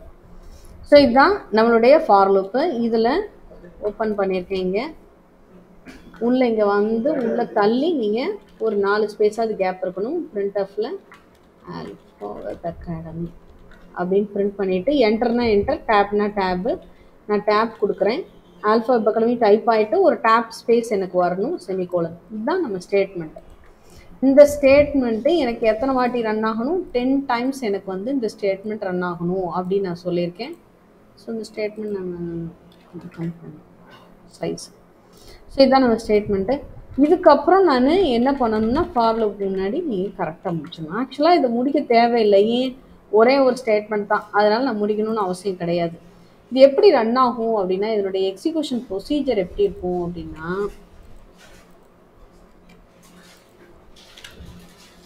இங்கே பாருங்கள், இதுதான் பிளாக்கு. ஸோ வந்து இப்போ வந்து sorry I is equal to 1 முதல்ல இங்கே தான் வரும். இதுதான் ஃபஸ்ட் எக்ஸிக்யூஷன் ப்ரொசீஜர். ஃபஸ்ட்டு இங்கே தான் வரும். செகண்ட் பார்த்தீங்கன்னா கண்டிஷனை செக் பண்ணும். இதுதான் 2வது பிளேஸு. அதுக்கப்புறம் கண்டிஷனை செக் பண்ணிவிட்டு ட்ரூனா உள்ளே வரும். இங்கே ஃபஸ்ட் டைமே ஃபால்ஸ் ஆயிடுச்சுன்னா லூப்பை விட்டு வெளியே போயிடும். புரியுதுங்களா? ஸோ ஃபஸ்ட்டு ஃபார் லூப்போட எக்ஸிக்யூஷன் ப்ரொசீஜர் நல்லா பார்த்துக்கோங்க. ஃபார் லூப் எப்படி எக்ஸிக்யூட் ஆகும்னு கேட்டால் உங்களுக்கு தெரியணும். எல்லா லாங்குவேஜ்லையும் ஃபஸ்ட்டு இனிஷியல் வேல்யூ எடுக்கும், அதுக்கப்புறம் கண்டிஷன் எடுக்கும். கண்டிஷன் எடுத்து ட்ரூனா உள்ளே வந்து நீங்கள் என்ன சொல்லியிருக்கீங்களோ அதை பண்ணும். அது ஒரு ஸ்டேட்மெண்ட்னாலும் சரி, 10 ஸ்டேட்மெண்ட்னாலும் அதை பண்ணிவிடும். பண்ணிவிட்டு லூப்புன்றதுனால இஃப்னா கண்டிஷனை செக் பண்ணிவிட்டு இந்த பிளாக் எக்ஸிக்யூட் பண்ணிட்டு வெளியே போயிடும். ஆனால் இது இஃப் கிடையாது, இது ஃபார் லூப்பு. லூப்புன்றதுனால திரும்ப கண்டினியூ பண்ணும். செகண்ட் டைம் போகும்போது எனக்கு இன்க்ரிமெண்ட் டிக்ரிமெண்ட்டுக்கு தான் போகும். அப்போ ஐயோட வேல்யூவோட 1 இன்க்ரிமெண்ட் ஆயிடுச்சுன்னா முதல்ல ஐ வேல்யூ 1, இப்போ ஐ வேல்யூ வந்து 2ன்னு இருக்கும். அப்போ செக் பண்ணும், திரும்ப போய் செக் பண்ணிவிட்டு இந்த லூப் வழியாக கண்டிஷன் வழியாக தான் உள்ளே போகும். செகண்ட் டைம் 2 < 10 ட்ரூ ஆகிடும். உள்ளே வந்துட்டு ஆல்ஃபாபெட் அகாடமின்னு செகண்ட் டைம் பிரிண்ட் ஆகும். அகெயின் திரும்ப போகும், போயிட்டு மறுபடியும் இன்க்ரிமெண்ட் டிக்ரிமெண்ட் பண்ணும். இப்போ ஐ வேல்யூ 3 ஆகுது, 3 < 10 ட்ரூ ஆகிடுது. திரும்ப உள்ளே வரும், இந்த கண்டிஷன் வழியாக தான் உள்ளே வரும். வந்துட்டு ஆல்ஃபாபெட் அகாடமியை பிரிண்ட் பண்ணும். அகெயின் போகும், இன்க்ரிமெண்ட் பண்ணும், பிரிண்ட் ஆகும், வெளியே வரும். அகெயின் போகும், பிரிண்ட் ஆகும், செக் பண்ணும், பிரிண்ட் ஆகும், வெளியே வரும். இப்படி பண்ணிக்கிட்டே இருக்கும். புரியுதா எப்படின்னு? ஸோ இனிஷியல் வேல்யூ, அதுக்கப்புறம் கண்டிஷன் வழியாக தான் உள்ளே போகும். இனிஷியல் வேல்யூன்னு ஏன் சொல்கிறோன்னா, ஃபஸ்ட் டைம் மட்டும்தான் இது வழியாக வரும். செகண்ட் டைம்லேருந்து இன்க்ரிமெண்ட் பண்ணிட்டு தான் கண்டிஷனை செக் பண்ணும். இன்க்ரிமெண்ட் பண்ணிவிட்டு கண்டிஷனை செக் பண்ணும், இன்க்ரிமெண்ட் பண்ணிவிட்டு கண்டிஷன் செக் பண்ணும், இன்க்ரிமெண்ட் பண்ணிவிட்டு கண்டிஷன் செக் பண்ணும். எப்போ தான் வெளியே போகும் மேம்? உங்கள் கண்டிஷன் ஃபால்ஸ் ஆனால் தான் வெளியே போகும், அதர்வைஸ் வெளியே போகாது. அதுக்கு ஒரு ஸ்பெஷல் ஸ்டேட்மெண்ட் இருக்குது. இடையில வெளியே போகணும் அப்படின்னா ஒரு ஸ்டேட்மெண்ட் இருக்குது, பிரேக்குன்னு ஒரு ஸ்டேட்மெண்ட் இருக்குது. இந்த பிரேக்கை யூஸ் பண்ணி நீங்கள் வெளியே போகலாம். எனக்கு வந்து ஊடையில் இஃப்பில் ஒரு ஜேயோட கண்டிஷன் இந்த மாதிரி இருக்குன்னா, எனக்கு லூப்பை கண்டினியூ பண்ணாத, உடனே வெளியே போ லூப்பை விட்டு அப்படின்னா, அப்போ நீங்கள் இந்த பிரேக்குன்ற ஃப்ளாகை நீங்கள் யூஸ் பண்ணலாம். இந்த பிரேக்கை யூஸ் பண்ணி நீங்கள் வெளியே போயிடலாம். புரியுதா? ஸோ பிரேக் அதுக்கு. ஸோ ஃபார் லூப் எக்ஸிக்யூஷன் இதுதான். இது உங்களுக்கு தெரியணும். இது நீங்கள் நல்லா தெரிஞ்சதுன்னா நான் ஒரு கொஷின் சொல்லுவேன், அதுக்கு நீங்கள் கரெக்டாக ஆன்சர் பண்ணிடலாம் நெஸ்டட் ஃபார் லூப் போகும்போது. ஸோ இதை நம்ம ரன் பண்ணி பார்க்கலாமா? இதை வந்து ஷார்ட் ஃபார்மில் எழுதுவாங்க. எதை? இந்த பர்டிகுலர் i = i + 1 அப்படின்றத ஷார்ட் ஃபார்மில் எழுதுனா கம்பைலருக்கு ஈஸியாக இருக்கும். எப்படி எழுதுறது ஷார்ட் ஃபார்மில்?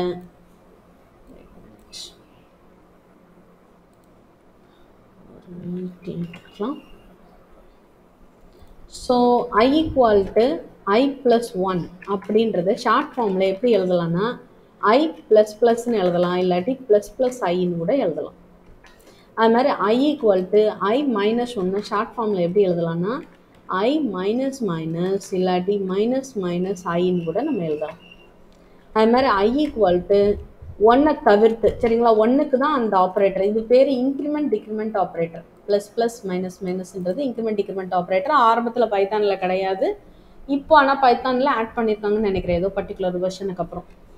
ஐ ஈக்குவல் டு மற்ற எல்லா லாங்குவேஜ்லேயும் உண்டு. ஸோ ஐ ப்ளஸ் டூ அப்படின்னா எப்படி எழுதணும் பாருங்கள், ஐயோட இங்கே பாருங்கள் ஆடும் பண்ணணும் அசைனும் பண்ணணும். ஈக்குவல்ட்டுன்றது அசைன். இப்போது விஸ்வா நீங்கள் வந்து டிஃப்ரென்ஸ் அப்படின்னு போட்டு n1 மைனஸ் n2 கொடுத்துருந்தீங்க. அசைன்மெண்ட் ஆப்ரேட்டர் வேணும். அசைன்மெண்ட்னா என்ன ஆகும் அப்படின்னா ஈக்குவல் டு தான் அசைன்மெண்ட் ஆப்ரேட்டர். இந்த சைடு உள்ள ரிசல்ட் இப்போ 100 மைனஸ் 25னா 75ன்ற ரிசல்ட்டு ரைட் டு லெஃப்ட் வந்து ஸ்டோர் ஆகும் டிஃபரன்ஸில். அதுதான் அந்த அசைன்மெண்ட் ஆப்ரேட்டர் ஸ்டோர் ஆகணும். அதுதான் அந்த அசைன்மெண்ட் ஆப்ரேட்டர். இந்த அசைன்மெண்ட் ஆப்ரேட்டரை இங்கே யூஸ் பண்ணணும். ஐயோட ஆடும் பண்ணணும் அசைனும் பண்ணணும். எதை? 2ன்ற வேல்யூவை. அப்போ இதுதான் ஷார்ட் ஃபார்ம். இப்படி எழுதக்கூடாதா மேம்? தாராளமாக இப்படி எழுதலாம், ஃபார் லூப்பில் ரன் ஆகும். ஆனால் இப்படி எழுதுனா கம்பைலருக்கு ஈஸியாக இருக்கும், ஃபாஸ்ட்டாக இருக்கும், எஃபிஷியண்ட்டாக இருக்கும். அப்போ இதை நம்ம தெரிஞ்சுக்கணும். இது நம்ம மைண்டில் நல்லா பதிஞ்சிருச்சு, பார்த்தோன்னே தெரியுது ஐயோட 2 இன்க்ரிமெண்ட் பண்ணி ஐயிலே ஸ்டோர் பண்ணியிருக்காங்கன்னு. ஆனால் இதை பார்த்தா நமக்கு தெரியாது, இதை பார்த்தாலும் தெரிகிற மாதிரி நம்ம ப்ராக்டிஸ் பண்ணிக்கணும். போட்டுக்கோங்க. ஓகே, ஐ ப்ளஸ் 5னா எப்படி மேம்? அப்போது ஐ ப்ளஸ் ஈக்குவல் டு 5. இப்போ ஐ மைனஸ் 7. தர்ஷினி சொல்லுங்கள், இது எப்படி எழுதலாம் ஷார்ட்டா?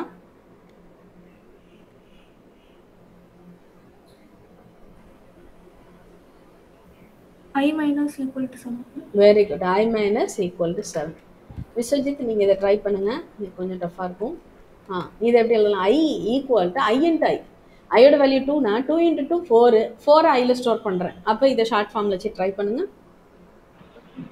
நம்ம I star is equal to I, அவ்வளோதான், ஆஸ்ட்ரிக் ஐ. அதே தான். அப்போ இந்த மாதிரி ஐ ஸ்டார் ஈக்குவல் டு ஐனா இதுதான் அப்படின்றத நீங்கள் தெரியணும். அவ்வளோதான், தட்ஸ் இட். மற்ற எந்த நம்பர் வந்தாலும் நீங்கள் எப்படி எழுதணும். மேம் நான் இப்படி எழுதலாமா? I equal to I plus 1. நான் இப்படி எழுதுறேன், ஐ ப்ளஸ் ஈக்குவல் டு 1ன்னு எழுதலாமா? தாராளமாக எழுதலாம். பட் ஆனால் இதுக்குன்னு ஸ்பெஷல் ஆப்ரேட்டர் கொடுத்துருக்காங்க, I plus plus or plus plus I, எதை வேணாலும் போட்டுக்கலாம். இது முன்னாடி பின்னாடி போடுறதுல ஏதாவது வித்தியாசம் இருக்கா? கண்டிப்பாக டிஃப்ரென்ஸ் உண்டு. ஆனால் நீங்கள் தனியாக போடும்போது டிஃப்ரென்ஸ் கிடையாது. இப்போ இது தனி ஸ்டேட்மெண்ட்டாக யூஸ் பண்ணலாம். I plus plus semicolon plus plus I semicolon. ஐயோட ஒன்று கூட்டி ஐயில் ஸ்டோர் பண்ணும். இது வந்து ஐ வேல்யூவோட ஒன்று கூட்டி ஐயில் ஸ்டோர் பண்ணும். ரெண்டுக்கு என்ன வித்தியாசம்னா ஒரு வித்தியாசம் கிடையாது, ரெண்டும் ஒரே தான். ஸோ ஐ 4னா 5ன்னு அப்டேட் ஆயிரும் ஐ. ஆனால் இங்கே பாருங்கள், ஐ ப்ளஸ் 1 போடுவாங்க. இதை தனி ஸ்டேட்மெண்ட்டாக எழுத முடியாது. ஏன்? இந்த ஐ வேல்யூ 5னா 5 + 1ன்னு 6ன்னு ஒரு ஆன்சர் கிடைக்குது உங்களுக்கு. ஆனால் ஐ 5ஆகவே தான் இருக்குது, ஐ அப்டேட் ஆகாது. இந்த 6 நீங்கள் எங்கேயாவது கேட்ச் பண்ணணும். ஜே ஈக்குவல்ட்டு அப்படின்னு போடணும். இந்த பாருங்கள், ஜே ஈக்குவல்ட்டுன்னு போடணும், இல்லாட்டி அதே ஐ ஈக்குவல்ட்டு போடணும். ஏதாவது ஒன்று போட்டு தெரியணும். இதை தனியாக யூஸ் பண்ண முடியாது, இது தப்பாயிடும். இது தனியாக யூஸ் பண்ணால், ஏன்னா இந்த 6ஐ என்ன பண்ணன்னு தெரியாது, இது தனியாக யூஸ் பண்ணவே முடியாது. ஐ ப்ளஸ் 1 வேறு, ஐ ப்ளஸ் ப்ளஸ் வேறு. ஐ அப்டேட் ஆகும், ஐயோட ஒன்றை கூட்டி ஐயிலே ஸ்டோர் பண்ணும். இங்கே ஐயோட ஒன்றை கூட்டி ஒரு வேல்யூ தான் உங்களுக்கு கிடைக்குமே தவிர ஐ எந்த சேஞ்சும் நடக்காது. புரியுதா? வித்தியாசம் தெரிஞ்சுக்கணும். அப்போது நீங்கள் வந்து கரெக்டாக கேர்ஃபுல்லாக யூஸ் பண்ணணும். இந்த முன்னாடி பின்னாடி யூஸ் பண்ணும்போது ஸ்டேட்மெண்ட்டில் எப்படி எஃபெக்ட் ஆகும்? தனியாக யூஸ் பண்ணிட்டா பிரச்சனை இல்லை. இங்கே வந்து தனியாக தான் யூஸ் பண்ணுறேன், ஏன்னா செமிகோலன் போட்டு முடிச்சிடுறோம் கண்டிஷனில். அதுக்கப்புறம் தான் ஐ ப்ளஸ் ப்ளஸ் போடுறதுனால தனி ஸ்டேட்மெண்ட் மாதிரி தான். அதனால் நீங்கள் முன்னாடி பின்னாடி போட்டாலும் பெருசாக பாதிக்காது. ஆனால் MS equal to I plus plus போட்டால் வேறு meaning. MS equal to plus plus I ஸ்டேட்மெண்ட்டில் யூஸ் பண்ணுறேன். இது ஒரு ஸ்டேட்மெண்ட், இது ஒரு ஸ்டேட்மெண்ட்னா இது ரெண்டும் வேறு வேறு மீனிங். இதை இந்த மாதிரி ஸ்டேட்மெண்ட்லேயும் யூஸ் பண்ணலாம், தனியாகவும் யூஸ் பண்ணிக்கலாம். ஆனால் ஐ ப்ளஸ் 1 இருந்தால் நீங்கள் ஸ்டேட்மெண்ட்டில் தான் யூஸ் பண்ண முடியும், தனியாலாம் யூஸ் பண்ணவே முடியாது. சரியா? ஸோ நீங்கள் தெரிஞ்சுக்க வேண்டியது என்ன, ஐ ப்ளஸ் ப்ளஸ் வேறு, ஐ ப்ளஸ் 1 வேறு. இன்க்ரிமெண்ட் டிக்ரிமெண்ட் ஆப்ரேட்டர் இதெல்லாம் அசைன்மெண்ட் ஆப்ரேட்டர். ஏன்னா அசைன் ஆகுது, ஆடும் ஆகி அசைனும் ஆகுது, சப்ராக்டும் ஆகி அசைன் ஆகுது. அது மாதிரி ஸ்டேட்மெண்ட்டில் யூஸ் பண்ணும்போது டிஃப்ரென்ஸ் வரும். அது நான் எப்படி சொல்கிறேன். இப்போது பாருங்கள், y value 7, m value 6. Okay, வேறு m இஸ் ஈக்குவல் டு ஐக்கு பதிலாக y யூஸ் பண்ணியிருக்கேன். ஸோ இப்படி பண்ணியாச்சுன்னா m வேல்யூ என்ன இருக்கும், y வேல்யூ என்ன இருக்கும், இதுதான் என்னோட கேள்வி. அதே மாதிரி இங்கேயுமே y equal to 7, m equal to 6. ஒரு சின்ன மாற்றம், இந்த ப்ளஸ் ப்ளஸ்ஸை தூக்கி இங்கே போட்டுறேன். இப்போ இதே கேள்வி தான். m ஈக்குவல் டு என்ன இருக்கும் முதல் கேஸில்? m is equal to 7 ma'am. Okay, இங்கே ஃபர்ஸ்ட் கேஸில். ஆமாம், ஃபர்ஸ்ட் கேஸ்ல m வந்து 7 மேம். ஓகே, செகண்ட் கேஸ் ஐல வந்து சரி y வந்து 8 மேம். ஓகே, ரெண்டாவது கேஸில்? செகண்ட் கேஸ்ல வந்து அதே தான் மேம், 7 and 8. ஓகே, பார்க்கலாம், ஒன்றும் தப்பு இல்லை. இப்போ என்ன மாதிரி மாறுதுன்னு பார்ப்போம். இப்போ பாருங்க, உனக்கு ஏதாவது மாற்றம் சொல்லணுமா தர்ஷினி? அவங்க டக்குன்னு சொல்லிட்டாங்க, நீங்க?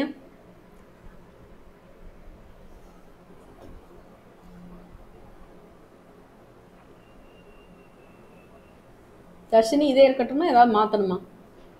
இதே இருக்கட்டும் மேம். ஓகே, சரி. இப்போ பாருங்க, நம்ம இதை செக் பண்ணுவோம். இப்போ y ஈக்குவல் டு 7 ஸ்டோர் ஆகுது. அது மாதிரி இங்கேயும் y ஈக்குவல் டு 7 ஸ்டோர் ஆகுது. m is equal to 6 store ஆகுது. இங்கேயும் m இஸ் ஈக்குவல் mல வந்து 6 ஸ்டோர் ஆகுது. இதுக்கு டயக்ராம் நம்ம வரைஞ்சிடுறேன், அப்போ தான் புரியும். ஸோ முதல் கேஸுக்கு சரிங்களா, இது வந்து m, இது வந்து y. ஸோ yல வந்து 7, mல வந்து 6. ஸோ இப்போது அடுத்து y முன்னாடி போட்டிருக்கோம் ப்ளஸ் ப்ளஸ், ப்ரிஃபிக்ஸில் போட்டதுனால முதல்ல இந்த ஸ்டேட்மெண்ட் தான் ரன் ஆகும். ஒய்யோட ஒன்றை இன்க்ரிமெண்ட் பண்ணி ஒய்லே ஸ்டோர் பண்ணு, அப்போ என்ன ஆகும்னா y வந்து 8 ஆயிடும். அதுக்கப்புறம் தான் என்ன ஆகும்னா, ப்ரிஃபிக்ஸில் இருக்கிறதுனால அதுக்கப்புறம் தான் எம்மில் போய் ஸ்டோர் ஆகும். முதல்ல இன்க்ரிமெண்ட் ஆகிடும் ஒய், அதுக்கப்புறம் எம்மில் போய் அசைன் ஆகும். அப்போது எம்மில் என்ன அசைன் ஆகும்னா 7 அசைன் ஆகும். சாரி, இங்கே வந்து 7 அசைன் ஆகும். அப்போது ஒய் எம்மில் வந்து 7, ஒயில் வந்து 8. வெரி குட், கரெக்டாக இருக்குது. Okay, super. இப்போ நெக்ஸ்ட் டைமு அதுக்கப்புறம் அதே 6, ஒயில் 7, எம்மில் 6 இருக்குது. இப்போது போஸ்ட் ஃபிக்ஸில் இருக்கிறதுனால முதல்ல ஒய் வேல்யூ அசைன் ஆகிடும் எம்மில். அப்போ என்ன வரும், எம்மில் இந்த 7 வந்து இங்கே ஸ்டோர் ஆகும். அதுக்கப்புறம் ஒய் வேல்யூ இன்க்ரிமெண்ட் ஆகும். ஸோ ஒய் வேல்யூ 8 ஆகுது. ஸோ இந்த கேஸில் ரெண்டும் சேமாக தான் இருக்குது. பட் சம்டைம்ஸ் சில கேஸில் வேறு மாதிரி மாறும். நான் வேல்யூ தப்பாக கொடுத்தேன், வேறு மாதிரி நான் கொடுத்துருக்கணும். அங்கே கொடுத்துருக்கேன், ப்ரெசன்டேஷனில் கொடுத்துருக்கேன். அதில் பார்த்தீங்கன்னா இது புரியுதில்ல எப்போ நடக்குதுன்னு. ஏன்னா 6, 7 கொடுக்கறதுக்கு பதிலாக நான் 8 கொடுத்துருக்கணும். அடுத்தடுத்த வேல்யூ கொடுக்கும்போது இன்க்ரிமெண்ட் வந்து உங்களுக்கு பாதிக்காமல் போயிடுச்சு. ஆக்சுவலாக பாதிக்குது, இன்டைரக்டாக தெரியல. இப்போது இங்கே 10 கொடுத்துருவோம் சரியா, இந்த ரெண்டு இடத்துல 10 கொடுத்துருவோம். இப்போ பாருங்கள், எக்ஸ் எம் வேல்யூ வந்து 10 சரிங்களா. ஓகே, இப்போது ப்ரிஃபிக்ஸு, ஸோ ஒய் வந்து இன்க்ரிமெண்ட் ஆகுது, என்ன ஆகும் 10 ஆகும். மவுஸே தெரிய மாட்டேங்குது, கலரை மாற்ற. இங்கே வந்து 8 ஆகிட்டு அதுக்கப்புறம் அசைன் ஆகும். அப்போ 10 எரேஸ் ஆகிட்டு என்ன ஆகும், எனக்கு 8 இருக்கும். ரெண்டுலேயுமே என்ன இருக்கும், 8 இருக்கும். இங்கேயும் 8, இங்கேயும் 8. இப்போ இந்த கேஸில் முதல்ல அசைன் ஆகிடும். அப்போது முதல்ல என்ன அசைன் ஆகிடும், 7 வந்து இதில் அசைன் ஆகிடும். இந்த இதில் வந்து 7 அசைன் ஆகிடும். அதுக்கப்புறம் இது 8 இன்க்ரிமெண்ட் ஆகும், ஒய் வந்து இன்க்ரிமெண்ட் ஆகும். அப்போ என்ன இருக்குன்னா, அப்படி 7, 8 தான் இருக்கா, சாரி ஒயில் 8 இல்லை 7 இருக்கு.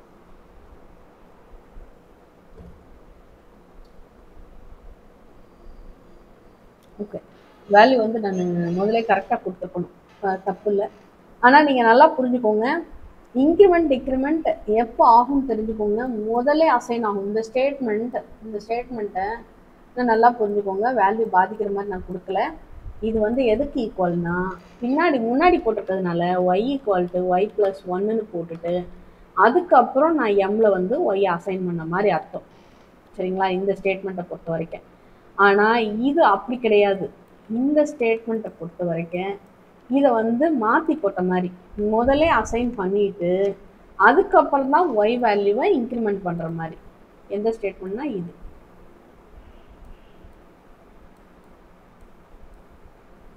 இப்போ புரியுதா டிஃப்ரென்ஸு? இது வேற அது வேற சொல்கிறேன். எப்பவுமே வேல்யூ கரெக்டாக வரும், எனக்கு பண்ணுன்னு தெரியல, வேல்யூ கரெக்டாக வரல. இது வேற, இந்த டாஸ்க் வேற, இதனுடைய ரிசல்ட் வேற மாதிரி இருக்கும், இதனுடைய ரிசல்ட் வேற மாதிரி இருக்கும். நீங்கள் வேணா கொஞ்சம் தள்ளி வச்சு பாருங்க, 1ம் இப்போ 3யும் வச்சுட்டு மாற்றி வச்சு பாருங்க, கரெக்டாக இருக்கும். ஓகே, புரியுதா? ஆர்டர் மாறி இருக்கு, தெரியுதா? இன்க்ரிமெண்ட் ஆகிறதுக்கு முன்னாடியே அசைன் ஆயிருக்கு.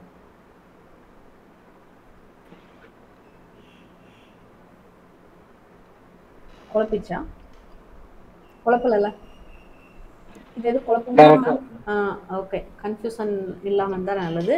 ஸோ இப்போ பாருங்கள், அப்போது இது short hand property. Short hand property நீங்கள் இனிமேல் தெரிஞ்சுக்கணும். மேக்ஸிமம் ஷார்ட் ஹேண்ட் ப்ராப்பர்ட்டி தான் யூஸ் பண்ணணும். ஆனாலும் முன்னாடி பின்னாடி போகிறது பாதிக்காதுன்னு சொன்னால் கூட ஸ்டேட்மெண்ட்டில் பாதிக்கும். அதை நீங்கள் புரிஞ்சுக்கணும். அதுக்கு தான் இதை நான் ட்ரை பண்ணேன். பட் வேல்யூ ஏதோ நான் மிஸ் பண்ணிட்டேன். அதுக்கப்புறம் சின்டாக்ஸ் வந்து ஃபார் லூப் எப்படி எக்ஸிக்யூட் ஆகுதுன்னா தெரியணும். முதல்ல இனிஷியல் வேல்யூ எடுக்கும், அப்புறம் கண்டிஷன் வழியாக தான் உள்ளே வரும். செகண்ட் டைம்லேருந்து இன்க்ரிமெண்ட்டை பார்த்துட்டு கண்டிஷன் செக் பண்ணிவிட்டு உள்ளே வரும். இன்க்ரிமெண்ட் பண்ணிவிட்டு கண்டிஷன் செக் பண்ணிட்டு உள்ளே வரும். இதில் ஐ வேல்யூ 1ன்னு வர்றப்போ 1, அதுக்கப்புறம் இன்க்ரிமெண்ட் ஆனோடனே 2, 3, 4, 5, 6, 7, 8, 9, 10ன்னு வர்றப்போ 10 ஈக்குவல் டு 10, அதனால உள்ளே வந்துடும். சரிங்களா? வெளியே வரும்போது ஐ வேல்யூ என்ன இருக்கும்? இங்கே வெளியே வந்துருச்சு. வெளியே வந்தோடனே ஐ வேல்யூ என்ன இருக்கும் பிரிண்ட் பண்ணா சொல்லுங்க பார்க்கலாம். ஐ வேல்யூ எல்லாம் ப்ராசஸ் பண்ணிகிட்டே வெளியே வருது இல்லையா? வெளியே வந்தோடனே 10 டைம்ஸ் நம்ம லூப்பை ரன் பண்ணியிருக்கோம். அப்போ ஐ வேல்யூ என்னவா இருக்கும்?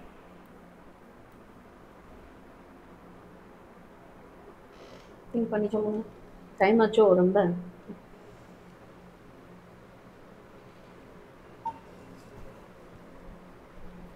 இதை மட்டும் நம்ம ஒரு வாட்டி ரன் பண்ணிட்டு அதுக்கப்புறம் நம்ம கிளாஸ் முடிச்சிடலாம்.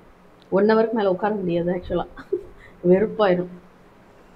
ஓகே, தெரியலையா என்ன இருக்குன்னு நினைக்கிறீங்க? அதாவது ஐ வேல்யூ 1ல் ஆரம்பிக்கிறோம், ஒன்றா இன்க்ரிமெண்ட் பண்ணுறோம், செக் பண்ணுறோம், லூப் ரன் ஆகும். லூப் ரன் ஆகி முடிச்சுட்டு வெளியே வந்துடும் இல்லையா? வெளியே வந்தோடனே ஐ வேல்யூ பிரிண்ட் பண்ணால் என்ன இருக்குன்னு கேட்குறேன். புரியுதா என்னோட கேள்வி? தர்ஷினி சொல்லுங்க, ஐ வேல்யூ என்ன இருக்கும்? என்ன மாதிரி இருந்துட்டு போகுது மேம்.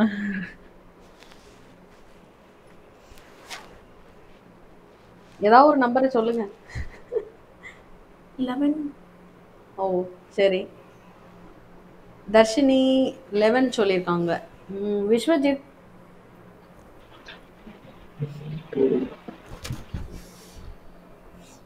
என்னவா இருக்கும்னு நினைக்கிறீங்க?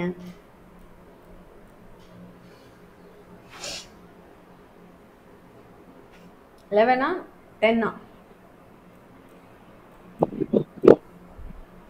மேம் ஐ வந்து கிரேட்டர் than 10 இருக்கு மேம். இப்போ 14 வந்து ஓகே, அதாவது ஐ 1ன்னு எடுத்திருக்கோம், கண்டிஷன் செக் பண்ணும்போது 1 லெஸ் தேன் 10 உள்ள வந்துடும். அப்புறம் ஐ இன்க்ரிமெண்ட் ஆகுமா 2ன்னு, அப்போ கண்டிஷன் செக் பண்ணும்போது 2 லெஸ் தேன் 10 உள்ள வந்து alpha web academy second time print ஆயிரும். திரும்ப போகும் ஐ 3ன்னு ஆகும், திரும்ப கண்டிஷன் செக் பண்ணும்போது 3 லெஸ் தேன் 10 திரும்ப உள்ள வந்துடும். திரும்ப ஐ இன்க்ரிமெண்ட் ஆகும் 4ன்னு, அப்புறம் 4 லெஸ் தேன் 10 உள்ள வந்துடும். அதுக்கப்புறம் ஐ இன்க்ரிமெண்ட் ஆகும் 5ன்னு ஆகும், 5 லெஸ் தேன் 10 உள்ளே வந்துடும். 5th time alpha web academy print ஆகும். திரும்ப ஐ இன்க்ரிமெண்ட் ஆகும், ஐ என்ன ஆகும் 6ன்னு ஆகும், 6 லெஸ் தேன் 10 உள்ளே வந்துடும்.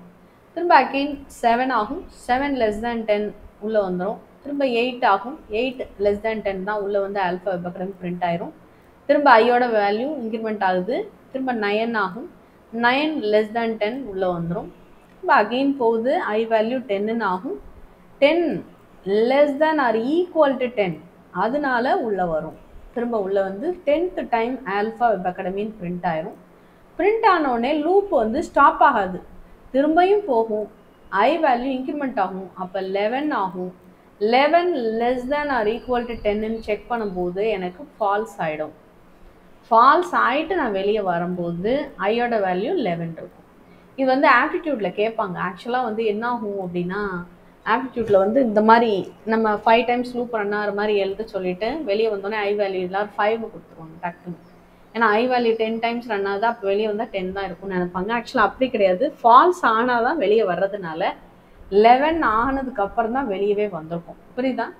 ஸோ ஐ வேல்யூ 10 இருக்கும். உள்ளவே பிரேக்லாம் கொடுப்பாங்க. பிரேக்லாம் இருந்தால் இடையில வெளியே வந்துடும். அப்போ ஐ வேல்யூ 11 கூட இருக்காது, அந்த டைம் வேறு மாதிரி இருக்கும். ஸோ இது தெரிஞ்சால் போதும் உங்களுக்கு. ஓகே, நம்ம ஓகே மேம் ரன் பண்ணலாம். ++ கம்பைல் ஒரு வாட்டி நான் ரன் பண்ணி காட்டிடுறேன், அப்புறம் ஒர்க் கொடுத்துட்றேன், அதோட கிளாஸ் முடிச்சிடலாம். ஒரு 2 minutes கடகடன்னு டைப் பண்ணிடலாம். எனக்கு டர்போ C++ ஒர்க் ஆகாமே இருந்தது, இப்போ ஒர்க் ஆகுது திடீர்னு தெரியல.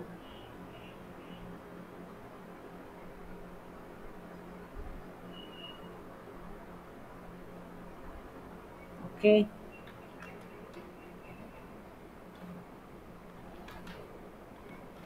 ஸோ வழக்கம் போல் hash include standard IO.h standard input output header file. ஞாபகப்படுத்துறதுக்காக சொல்கிறேன். கோனியோ.h hash include conio console input output header file. மேலே இருக்க STD.h எதுக்கு போடுறோம்? ஆக்சுவலாக பிரிண்ட் ஆஃப் ஸ்கேன் ஆஃப்லாம் அதில் தான் இருக்குது. Void it returns nothing. Main ஃபங்க்ஷன்லேருந்து தான் நம்ம கம்பைலர் எக்ஸிக்யூஷனை ஸ்டார்ட் பண்ணணும். ஒவ்வொரு ஸ்டேட்மெண்ட்டும் செமிகோலனில் முடிக்கணும். அப்போது நிறைய பேர் நினைப்பாங்க, மேம் இங்கே செமிகோலன் போடலாமா? டேனிஸ் ரிச்சி இந்த மாதிரி டிசைன் பண்ணியிருந்தாருன்னா ஒவ்வொரு இடத்துலையும் நான் என்ன பண்ணியிருப்பேன், செமிகோலன் கொடுத்துருப்பேன். சாரி, இங்கே இந்த ஸ்டேட்மெண்ட்டுக்கு விஷுவாக பார்த்துக்கோங்க. ஆக்சுவலாக இப்படி கொடுத்துருக்கலாம் அவர் வந்து, வேணா இது தேவையில்லாத பேர்டன் தானே செமிகோலன். ஏன் இந்த செமிகோலன் கொடுக்காங்க அப்படின்னா, கம்பைலர் வந்து அதுவும் ஒரு கோடிங் தான், ஒரு சி கோடிங் தான். உங்கள் ப்ரோக்ராமை கம்பைல் பண்ணுறதுக்கு நீங்கள் பிரிண்டப்பில் ஆல்ஃபா வெப் அகாடமி அப்படின்னு எழுதுறீங்க.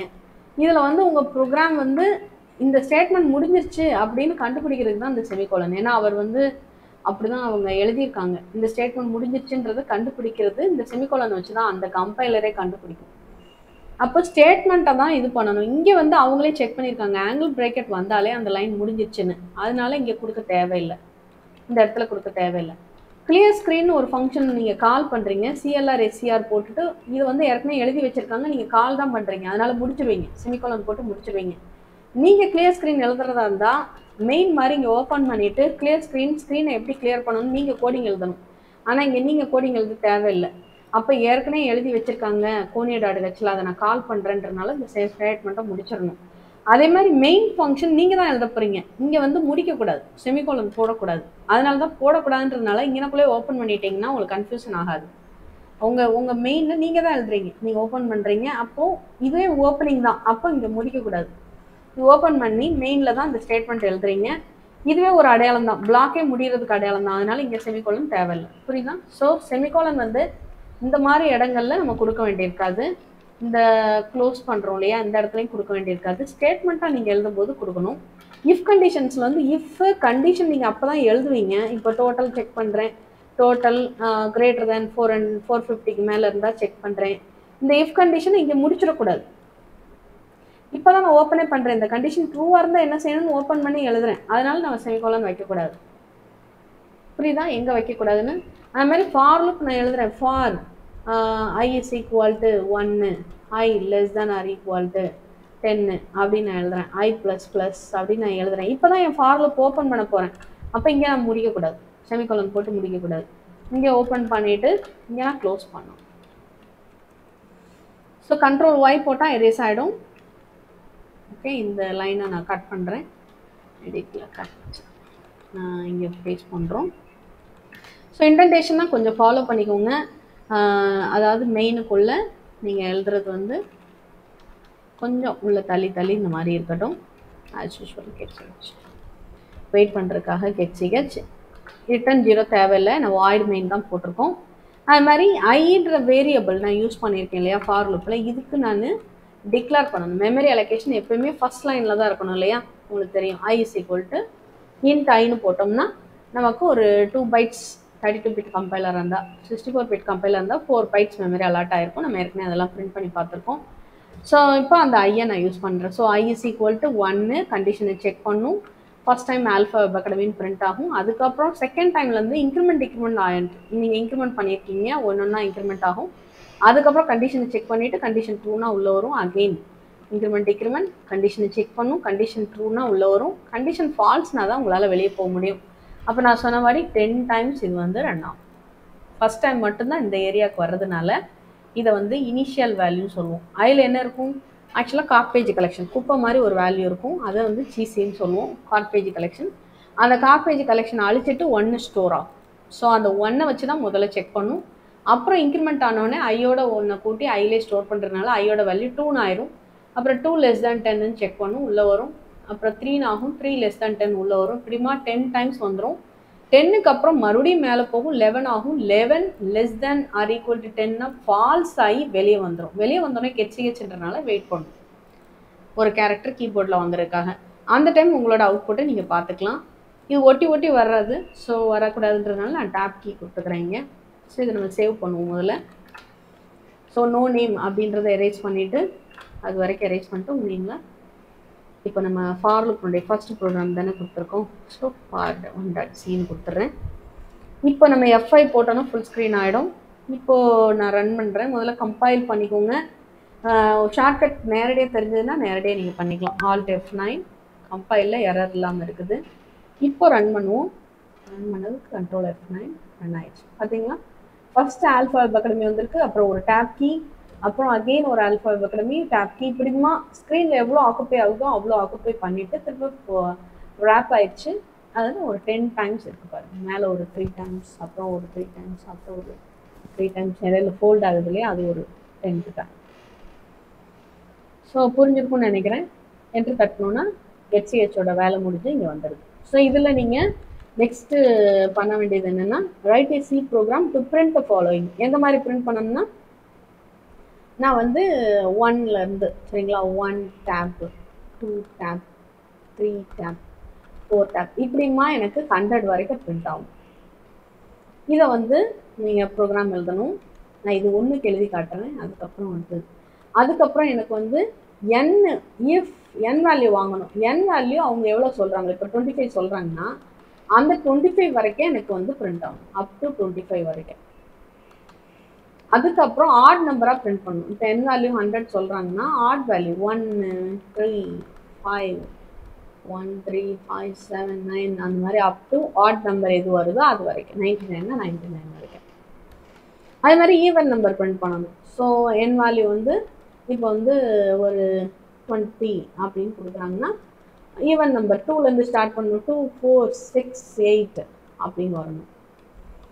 அதுக்கப்புறம் ப்ரோக்ராம் வந்து n இஸ் ஈக்குவல் டு, இப்போ நான் 10 கொடுக்குறேன்னு வைங்க, ரிவர்ஸ் ஆர்டரில் பிரிண்ட் பண்ணணும். என்ன வேல்யூ கொடுத்துருக்காங்க அந்த n வேல்யூ 10 இருக்கலாம், இல்லை 100 இருக்கலாம், எனக்கு தெரியாது.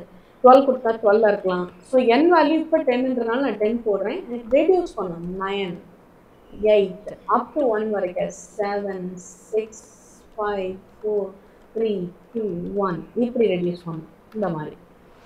ஸோ வந்து இன்னொன்று என்னன்னா, 2 வேல்யூ வாங்கணும். 1 வந்து எது வரைக்கும் பிரிண்ட் பண்ணணும், நம்பர் ஆஃப் லைன்ஸ். இன்னொன்று டிஃப்ரென்ஸ் வாங்குங்க, என்ன கீ டிஃப்ரென்ஸில் இது பண்ண சொல்கிறாங்க. இல்லை ஸ்டார்டிங் நம்பர் எண்டிங் நம்பர் வாங்குங்க, அது ஈஸியாக இருக்கும். ஸ்டார்ட் வேல்யூ அவங்கள்ட்ட கேளுங்க. ஸ்டார்ட் வேல்யூ இப்போ வந்து 2 கொடுக்குறாங்க. எண்ட் வேல்யூ கேளுங்க, எண்ட் வேல்யூ 25 கொடுக்குறாங்க. டிஃப்ரென்ஸ் கேளுங்க.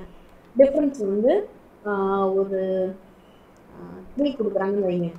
இப்போ 2 ஸ்டார்ட் வேல்யூ 3 தான் டிஃப்ரென்ஸ். அப்போ 2 + 3 எவ்வளோ வரும், 5 சரி 2 + 3 5 5 + 3 8 இந்த மாதிரி அவங்க கொடுக்குறத வச்சு நீங்கள் அப் டு எவ்வளோ வருதோ 25 உள்ளார எவ்வளோ வருதோ அது வரைக்கும் நீங்கள் பண்ணலாம்.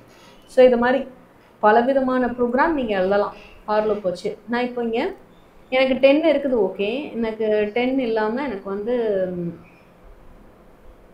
நம்பர் ஆஃப் டைம்ஸ் எனக்கு இங்கே வந்து 1 டாட் 2 டாட் அப்படி வரணும்னு நான் நினைக்கிறேன். அப்போ எனக்கு ஐயோட வேல்யூ வரணும். இங்கே வந்து 1 டாட், அடுத்த வர 2 டாட், அப்புறம் 3 டாட், எனக்கு மாறிக்கிட்டே இருக்கணும். அப்போ இங்கே 1 2 3 மாறிக்கிட்டே இருக்கிறதுனால எனக்கு ஒரு இன்டீஜர் வேணும் பர்சன்டேஜ் டி ஃபுல் ஸ்டாப். அப்போ இந்த பர்சன்டேஜ் டி ஃபுல் ஸ்டாப்க்கு அப்புறம் இந்த இடத்துல என்ன வரணும், நான் காமாக்கு அப்புறம் சொல்லணும். இப்போ ஐ வேல்யூ வரணும்.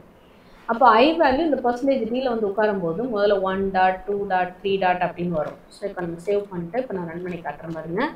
இப்போதைக்கு என்ன வித்தியாசம் பாருங்க. 1 dot 2 dot 3 dot 4 dot 5 dot. இப்போ இது ஓகே. எனக்கு 10 வேண்டாம், ஃபிக்ஸடாக இருக்கு இல்லையா? எத்தனை வாட்டி நான் ரன் பண்ணாலும் 10 டைம்ஸ் தான் ரன் ஆக போகுது. எனக்கு ஃபிக்ஸடாக வேண்டாம், நான் கொடுக்குற வேல்யூவோட வரணும்னா இங்கே பாருங்கள் n வேல்யூ வாங்குங்க. n வேல்யூ உங்களுக்கு வாங்க தெரியல. printfல என்டர் த லிமிட்டர், printfல என்டர் த லிமிட்டர்னு கேளுங்க. கேட்டுட்டு ஸ்கேன்எஃப்ல ரீட் பண்ணுங்க n வேல்யூவை. Percentage D integer ampersand n1 nன்ற அட்ரஸில் போய் சேவ் ஆகும். கரெக்டாக சேவ் பண்ணலன்னா கார்பேஜ் கலெக்ஷன் தான் எண்ணில் இருக்கும். அந்த கார்பேஜ் கலெக்ஷன் வச்சு லூப்பை சுற்றக்கூடாது. ஸோ அவங்க கொடுக்குற வேல்யூ n. அப்போ 10 கொடுக்காம அவங்க என்ன வேல்யூ கொடுக்குறாங்களோ, சப்போஸ் அவங்க வந்து இங்கே வந்து என்ன கொடுத்துருக்கலாம், 5 கொடுத்துருக்கலாம், 50 கொடுத்துருக்கலாம், 25 கொடுத்துருக்கலாம், 12 கொடுத்துருக்கலாம், என்ன வேணாலும் இருக்கலாம். ஸோ அந்த n வேல்யூவை நீங்கள் லூப்பினுடைய எண்டிங்காக கொடுத்துருங்க n. இப்போது நான் ரன் பண்ண சேவ் பண்ணிவிட்டு அவங்க கொடுத்துருக்க வேல்யூ எவ்வளோ கொடுக்கலாம் விஸ்வஜித் சொல்லுங்கள், ஏதாவது ஒரு நம்பர் சொல்லுங்கள். 30 மேம். 40யா? 40 30 ஓ 30. ஓகே 30 கொடுக்குறேன். என்டர் தட்டினேன்னா பாருங்கள் 1ல இருந்து நீங்கள் நம்பரை தான் செக் பண்ணியிருப்பீங்க டக்குன்னு. அதான் நான் நம்பர் போட்டு பிரிண்ட் பண்ணேன். So 1 dot 2 dot 3 dot 4 dot 5 dot 30 times வந்து நம்ம கவுண்ட் பண்ண வேண்டாம், அதனால நம்பரை பிரிண்ட் பண்ணிட்டேன். So 30 times alphabet academy print ஆயிருக்கு. ஓகேயா? புரிஞ்சுதா? நல்லா புரிஞ்சுருக்குன்னு நினைக்கிறேன். இதை அப்படியே ஸ்க்ரீன்ஷாட் எடுத்துக்கோங்க. இந்த ஒர்க்லாம் நீங்கள் பண்ணணும். ஸோ நாளைக்கு சண்டே கிளாஸ் இல்லைன்னு நினைக்காதீங்க. உங்களுக்கு ஃபுல் டே கிளாஸ் இருக்க மாதிரி நாளைக்கு நீங்கள் இதை பண்ணிங்கன்னா கிட்டத்தட்ட உங்களுக்கு நான் சொன்ன 30 ஹவர்ஸ் நீங்கள் ஸ்பெண்ட் பண்ணணும்னு சொன்னேன் இல்லையா சியில், அதில் 5 மணி நேரம் முடிச்சுடுவீங்க இதை பண்ணிங்கன்னா. ஏன்னா இவி பில் இருக்குது, பேரோல் இருக்குது, தென் இதெல்லாம் இருக்குது. சூப்பராக ஆயிடுவீங்க. பண்ணலாமா? சின்ன சின்ன மாற்றம் தான் இதெல்லாம். வந்து பார்த்தீங்கன்னா மைனஸ் போடணும், ஐ மைனஸ் போடணும். பெருசுலேருந்து ஸ்டார்ட் பண்ணி சிறுசில் முடிக்கணும். அப்போ எப்படி பண்ணுவீங்க? கொடுத்துருக்க எண்ணிலேருந்து அவங்க என்ன வேணாலும் கொடுக்கலாம். அந்த எண் வேல்யூலேருந்து ஸ்டார்ட் பண்ணி இங்கே வந்து கிரேட்டர் தேன் செக் பண்ணணும். மாற்றி 1 வரைக்கும் இங்கே வந்து மைனஸ் போட வேண்டியிருக்கும். இந்த மாதிரி சின்ன சின்ன மாற்றங்கள் பண்ண வேண்டியிருக்கும். ட்ரை பண்ணுறீங்களா? Okay okay, thank you, bye. இன்னைக்கு ரொம்ப டைம் எடுத்துட்டோம். பரவாயில்ல. Thank you ma'am. தேங்க்யூப்பா. பாய். Thank you ma'am. தேங்க்யூ, பாய்.